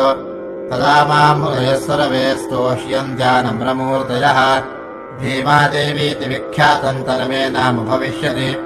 यदारुणाख्यस्त्रैलोक्ये महाबाधाम् करिष्यति तदाहम् भ्रामरौ रूपम् कृत्वा सङ्केय षट्पदम् त्रैलोक्यस्य हितार्थाय वदिष्यामि महासुरम् भ्रामरीति च माल्लोकास्तदा स्तोष्यन्ति सर्वतः इत्थं यदा यदा बाधा दानवोत्था भविष्यति तदा तदावतीर्याहं करिष्याम्यरि संक्षयम्। श्रीमार्कण्डेयपुराणे देवी माहात्म्ये 11। ॐ देव्युवाच देभिस्तवैश्रमानित्यं स्तोष्यते यः समाहितः तस्याहं सकलां बाधां शमयिष्याम्य संशयम्। मधुकैटभनाशम् च महिषासुरघातनम् कीर्तयिष्यन्ति ये तत्प्रतिपदौ शुम्भनिशुम्भयोः। अष्टम्याम् च चतुर्दश्याम् नवम्याम् चैकचेतसः श्रोष्यन्ति चैव ये भक्त्या मम माहात्म्योत्तमम्। न तेषाम् दुष्कृतम् किञ्चित् दुष्कृतोत्थानजापदः भविष्यति न दारिद्र्यम् न चैवेष्टवियोजनम्। शत्रुभ्यो न भयम् तस्य दस्यतो वा न राजतः न शस्त्रान्नरतो यौघात् कदाचित् सम्भविष्यति। तस्मान्ममैतरमाहात्म्यम् पठितव्यौ समाहितैः श्रोतव्यम् च सदा भक्त्या परौ स्वस्तेनम् महत्। उपसर्गानशेषांस्तु महामारी समुद्भवान् तथा त्रिविधमुत्पातम् माहात्म्यौ शमयेन्मम। यत्र एतत्पठ्यते सम्यक् नित्यमायतने मम सदा न तद्विमोक्ष्यामि सान्निध्यम् तत्र मे स्थितम्। बलिप्रदाने पूजायामग्निकार्ये महोत्सवे सर्वम् ममैतनमाहात्म्यमुच्चार्यौ श्राव्यमेव च। जानता जानता वापि बलिपूजा यथा कृताम् प्रतीक्षिष्याम्यहम् प्रीत्या वह्निहोमम् तथा कृतम्। शरत्काले महापूजा क्रियते या च वार्षिके तस्याम् ममैतनमाहात्म्यं श्रुत्वा भक्तिसमन्वितः सर्वा बाधा विधिर्मुक्तो धनधान्यसमन्वितः। मनुष्यो मत्प्रसादेन भविष्यति न संशयः श्रुत्वा ममैतनमाहात्म्यम् तथा चोत्पत्तयः शुभाः। पराक्रमम् च युद्धेषु जायते निर्भयः पुमान् रिपवः संक्षयम् यान्ति कल्याणम् चोपपद्यते। नन्दते च कुलम् पुंसाम् माहात्म्यम् मम शृण्वताम् शान्तिकर्मणि सर्वत्र तथा दुःस्वप्नदर्शने ग्रहपीडासु चोग्रासु माहात्म्यौ शृणुयान्मम। उपसर्गाश्रमय्यान्ति ग्रहपीडाश्च दारुणाः दुःस्वप्नम् च द्रविर्दृष्टौ सुस्वप्नमुपजायते। बालग्रहाभिभूतानाम् बालानाम् शान्तिकारकम् सङ्घातभेदे च नृणाम् मैत्रीकरणमुत्तमम्। दुर्वृत्तानामशेषाणाम् बलहानिकरम् परम् रक्षोभूतपिशाचानाम् प्रशनादेव नाशनम्। सर्वम् ममैतनमाहात्म्यम् मम सन्निधिकारकम् पशुपुष्पार्घ्यधूपैश्च गन्धदीपैस्तथोत्तमैः विप्राणाम् भोजनैर्होमैः प्रोक्षणीयैरहर्निशम्। अन्यैश्च विविधैर्भोगैः प्रदानैर्वत्सरेण या प्रीतिर्मे क्रियते सास्मिन् सकृदुच्चरिते श्रुते। श्रुतम् हरति पापानि यथारोग्यम् प्रयच्छति रक्षाम् करोति भूतेभ्यो जनमनाम् कीर्तनम् मम। युद्धेषु चरितम् यन्मे दुष्टदैत्यनिवर्हणम् तस्मिन् श्रुते वैरिकृतम् भयम् पुंसान्न जायते। युष्माभिस्तुतयो याश्च ब्रह्मर्षिभिः कृताः ब्रह्मणा च कृतास्तास्तु प्रयच्छन्तु शुभाम् मतिम्। अरण्ये प्रान्तरे वापि लावाग्निपरिवारितः दस्युभिर्वावृतः शून्ये गृहीतो वापि शत्रुभिः। सिंहम् व्याघ्रानुजातो वा वने वा वनहस्तिभिः राज्ञा क्रुद्धेन चाज्ञप्तो वध्यो बन्धगतोऽपि वा आघूर्णितो वा वातेन स्थितः पोते महार्णवे। पतत्सु चापि शस्त्रेषु सङ्ग्रामेषु दारुणे सर्वा बाधासु घोरासु वेदनाभ्यर्दितोऽपि वा स्मरन्ममैतच्चरितम् नरो मुच्येत सङ्कटात्। मम प्रभावात् सिंहाद्यादस्य वो वैरिणस्तथा दूरादेव पलायन्ते स्मरतश्चरितम् मम। ऋषिरुवाच इत्युक्त्वा सा भगवती चण्डिका चण्डविक्रमा पश्यताम् सर्वदेवानाम् तत्रैवान्तरधीयत। तेऽपि देवा निरातङ्काः स्वाधिकारान्यथा पुरा यज्ञभागभुजः सर्वे चक्रुर्विनिहतारयः। दैत्यासु देव्या निहते शुम्भे देवलिपौयुधि जगद्विध्वंसके तस्मिन् महोग्रे तुलविक्रमे। निशुम्भे च महावीर्ये शेषाः पातालमाययुः। एवम् भगवती देवी सा नित्यापि पुनः पुनः सम्भूय कुरुते भूपो जगतः परिपालनम्। तयैतन्मोह्यते विश्वम् सैव विश्वम् प्रसूयते। सा याचिता च विज्ञानम् तुष्टा बुद्धिम् प्रयच्छति व्याप्तम् त्वयैतत्सकलम् ब्रह्माण्डम् मनुजेश्वर महादेव्या महाकाली महामारी स्वरूपया सैव काले महामारी सैव सृष्टिर्भवत्यजा स्थितिम् करोति भूतानां सैव काले सनातने भवकाले नृणां सैव लक्ष्मीर्वृत्तिप्रदा गृहे सैवाभावे तथा लक्ष्मीर्विनाशायोपजायते स्तुता सम्पूजिता पुष्पैर्गन्धधूपादिभिस्तथा ददाति वित्तम् पुत्रांश्च मतिन्धरमे तथा शुभाम् श्रीमार्कण्डेयपुराणे देवी महात्म्ये 12 ॐ ऋषिरुवाच एतत्ते कथितम् भूपो देवी माहात्म्यमुत्तमम्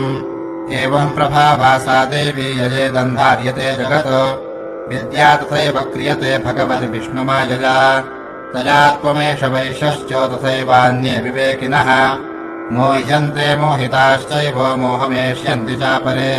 तामुपेहि महाराज शरणम् परमेश्वरीम् आराधिता सैव नृणाम् भोगस्वर्गापवर्गदा मार्कण्डेय उवाच इति तस्य वच श्रुत्वा सुरथः स नराधिपः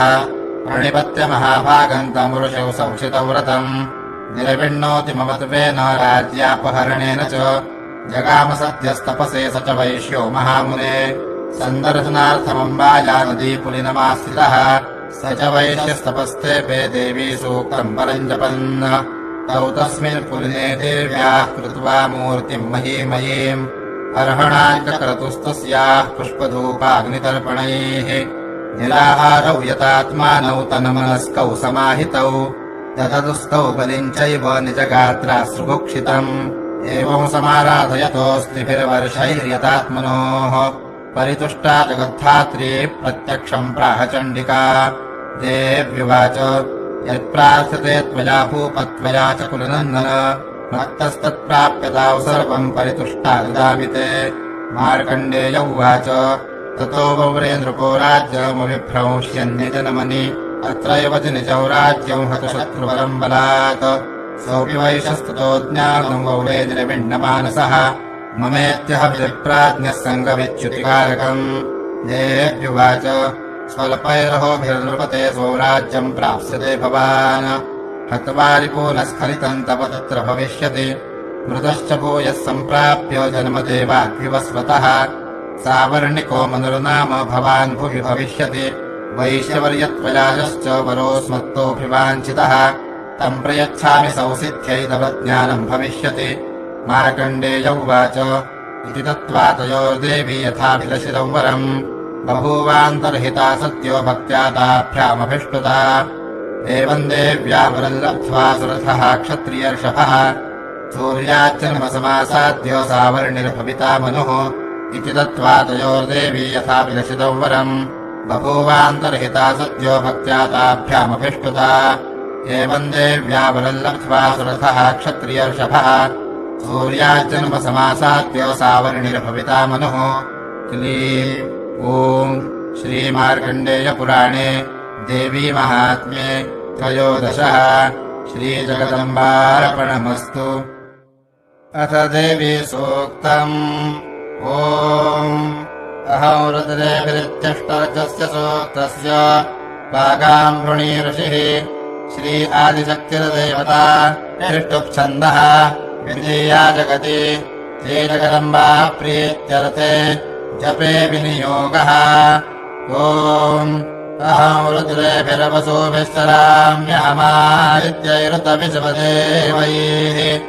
अहं मित्रावरुणो भाभिभर्म्यहमिन्द्राग्नि अहमश्विनो भा अहं सोममाहनसं व्यभर्म्यहं त्वष्टारमुतपूषणं भगम् अहं दोधामिद्रवीणौ हविषमोदे सुप्राव्ये यजमानाय सुनुपते अहं राष्ट्रे सङ्गमोऽनीवसूनाम् चिकितुषे प्रथमायज्ञानाम् ताम् मा देवाव्यदधुः पुरुत्रा भूरिस्थात्राम् भूर्या वेशयन्तीम् मया सो अन्नमत्तियो विपश्यति यः प्राणीति य एव शृणोत्युक्तम्